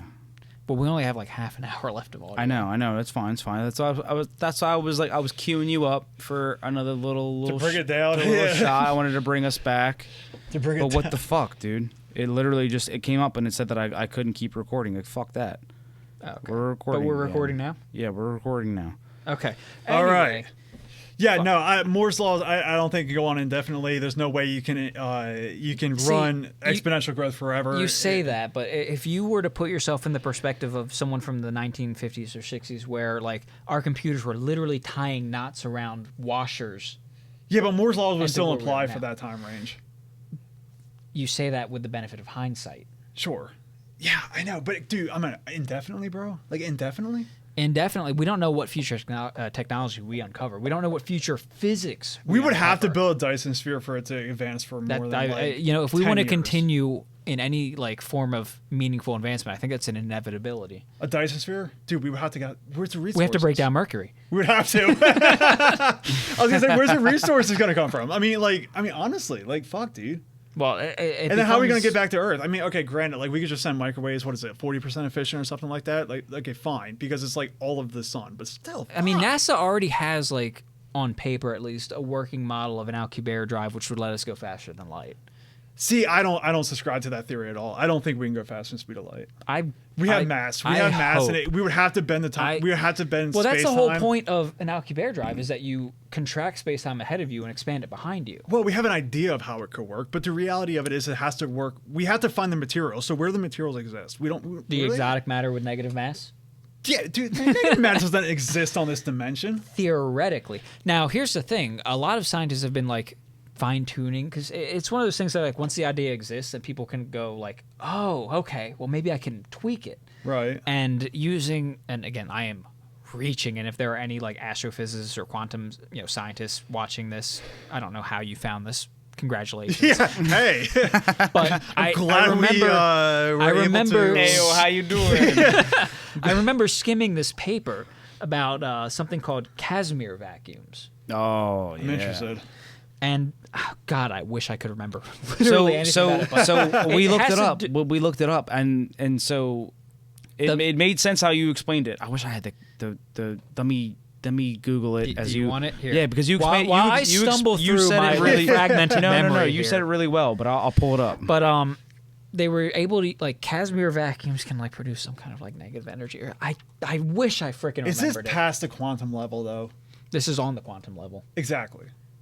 But there was a paper talking about how people were like they weren't even like studying the Alcubierre drive. They were doing some experiment with Casimir vacuums, and they accidentally stumbled across some sort of like Casimir vacuum bubble that could apply to the Alcubierre drive and like offset a lot of the ridiculous energy requirements and the requirement for negative mass. Like what I'm getting at is like as we study quantum physics more and we fine tune what is the Model T but quantum doesn't translate to macro. Well, because on the quantum level, everything plays by a different set of rules. I get that, but it's also the building blocks of the macro environment. Sure, but also you can have things that pop in and out of existence on the quantum. Like on the quantum level, I could theoretically all my atoms to pass through this table. That's funny that you said that because I was going to say I could literally fall through this chair. Yeah, right, quantum tunneling. But exactly. Yeah, but on. Yeah, or you could have what is it, like paired atoms or some shit? What do they call it? Quantum entanglement. Quantum entanglement. Thank you. But that doesn't exist on the macro level. So well, it can though, because like there have been studies using quantum entanglement to do faster than light communications. Yeah, but okay, communication can be faster than light. Because it's the same reason why you could take. Yeah, exactly. There's no mass involved. It's just information gets traveled, which is what you could take a laser pointer and swipe it across the moon, and technically it would travel across the moon faster. Actually, than it would no. Because if you look at light as a particle, you're going to see it. But the information can travel faster. No. Because we're looking at the information. No, because if you have your laser and you're pointing at the moon, right? Right. And you do this. If you were able to physically see it with your eyeballs, you would see a lag. Yeah, but the information on the Earth. Speed of light. But the information on Earth. So if you took that and swiped it across the entire Milky Way. That's because it's out on Earth. It's not across the distance. If you're on the moon, but it's an you're not informational gonna see it. thing. If you were on the moon, you would see it after that however many minute delay. Right. So wherever you point the laser point on the Milky Way, it's going to take us time to get there, right? But on the Earth side of things, you can see it happen faster than the speed of light. Yeah, because you haven't gone any distance, so you're not breaking any laws of causality. Yeah, but the information can travel faster. So information can still travel faster. It really can't, because if you are on the other end of the Milky Way where that laser is moving, you wouldn't get that information that the laser has moved any faster. But quantum entanglement breaks that. Because it's supposed to be instantaneous. Right, it's instantaneous. You can have one atom on one side of the Milky Way and the other atom on the other side of the Milky Way. So moving your laser doesn't break any laws of causality or anything like that. But quantum entanglement does. Right, so... Yeah, but quantum entanglement... Yeah, but that only affects quantum level. Yeah, and I don't understand the physics nearly enough, but the Alcubierre drive is supposedly what translates quantum shit to full size. To macro. You would have to have some exotic material for that. That was the biggest hang-up. But there are studies that are like, as they progress and as they fine-tune the equation, the algorithm, whatever, they're lowering the energy requirements and they're lowering the need for that exotic mass. See, but that's the thing, it's the energy requirements. I have some things pulled up if you guys wanted to just like. Oh, I can't understand this. No, but these are just like the silly, like dumb reads, like of like. So this one was like the theory, and then this one was like the effect of the two vacuum. Mirrors in a vacuum will be attracted to each other. Like I said, the actual physics went clean above my head. But when they summed it up, they were saying two mirrors like in a vacuum would be attracted to what each other. What they were saying, like when they summed it up, was like this can be applied to the Alcubierre theory, the Alcubierre equation that would dictate our ability to create a faster than light drive. Yeah, but where do we get the energy from? Well, that was the thing. These changes to the formula and all these like slow iterations to pare down are cutting down that energy requirement. If you give it on a long enough timeline, you might be able to bring it down. Yeah, but due to the laws of entropy, don't you think that these things would already exist? Oh, you mean like if there's another civilization that evolved? No. I'm saying like if the fact that it could occur, don't you think it would occur? Well, the fact of the matter is that like everything that we do can contribute or slow down entropy. Sure. So you need a sapient civilization who wants to make progress to do these this is something that doesn't occur naturally. This is something that needs intervention. But we would need the energy from a natural source to make this happen. Sure. but the sun isn't. I mean, we can't. Okay, there's no way we're going to harness the power of the sun, and the sun has not broken down time and space. No, but a black hole does. A black hole could. It could. Time dilation and all that crazy shit. Yeah, well, once you pass the event horizon, that's basically when time and space breaks down. So if a black hole has the amount of energy, how are we supposed to harness the amount of energy with a black hole without destroying ourselves in the process? Well, again, that's what I'm saying. Like, all of these people who are like studying this are finding ways to reduce that energy. I think it's mathematically possible. I don't know if it's physically possible. That's where we're at. That's honestly where we're at right now. Yeah, this is the conversation that left Alex and I just being like, we're just gonna go cry in the shower. I was gonna say, I think realize that the world is fake and everything around us doesn't really matter. This might terrible. sound like something 12 stories above your level. But there but if an actual quantum physicist heard this conversation, he'd be like, "These people are fucking retarded." Yeah, they're fucking stupid. These motherfuckers don't know shit about it. No, we don't. I mean, honestly, I don't know shit about fuck. Right? Yeah, no, but these are like fun conversations that like people don't get to have. You know, you guys like have never had this conversation together, and which is why it's beautiful. This is why like this is the podcast is here, and the people who are listening, shout out. if you've made it this long into the podcast, you're a real one. To go down these levels of rabbit holes, but like these are the conversations that like the majority of people aren't having, and it's kind of cool to have it on like a small level. Right. And like you guys aren't scientists, but you guys clearly have like at least we just ask questions. You guys ask questions. You guys are interested and have questions and have theories, and then like are poking and prying into like these crazy like theories, and it's fun. So what's funny is until you get in the shower alone. Yeah, until you shower alone, and you just can't sleep. Position you haven't slept for 30 days. Yeah, this is my head, bro. This is my everyday. Right? Like, so what's funny is like, well, obviously Fluff. Fluff is my roommate. Very occasionally he'll be on here to like be our like producer. If you watch like he produces. But we've talked at length about like black holes and shit like that. And what was funny is at the time we were both just mechanics at like this independent car shop. Yeah. And we have parts people walking in, and we're sitting here discussing like the physics behind like black holes and shit, and they're like, "Why are you in a garage?" Because I can't handle school. Okay, stop. Yeah. I'm in a garage because I don't know how to deal with teachers. Yeah, I have a specific type of autism. Well, well, for me personally, it's an undiscovered level of tism. Okay. Yeah. I don't like trains. I like planes. All right, let's just get real. I like both.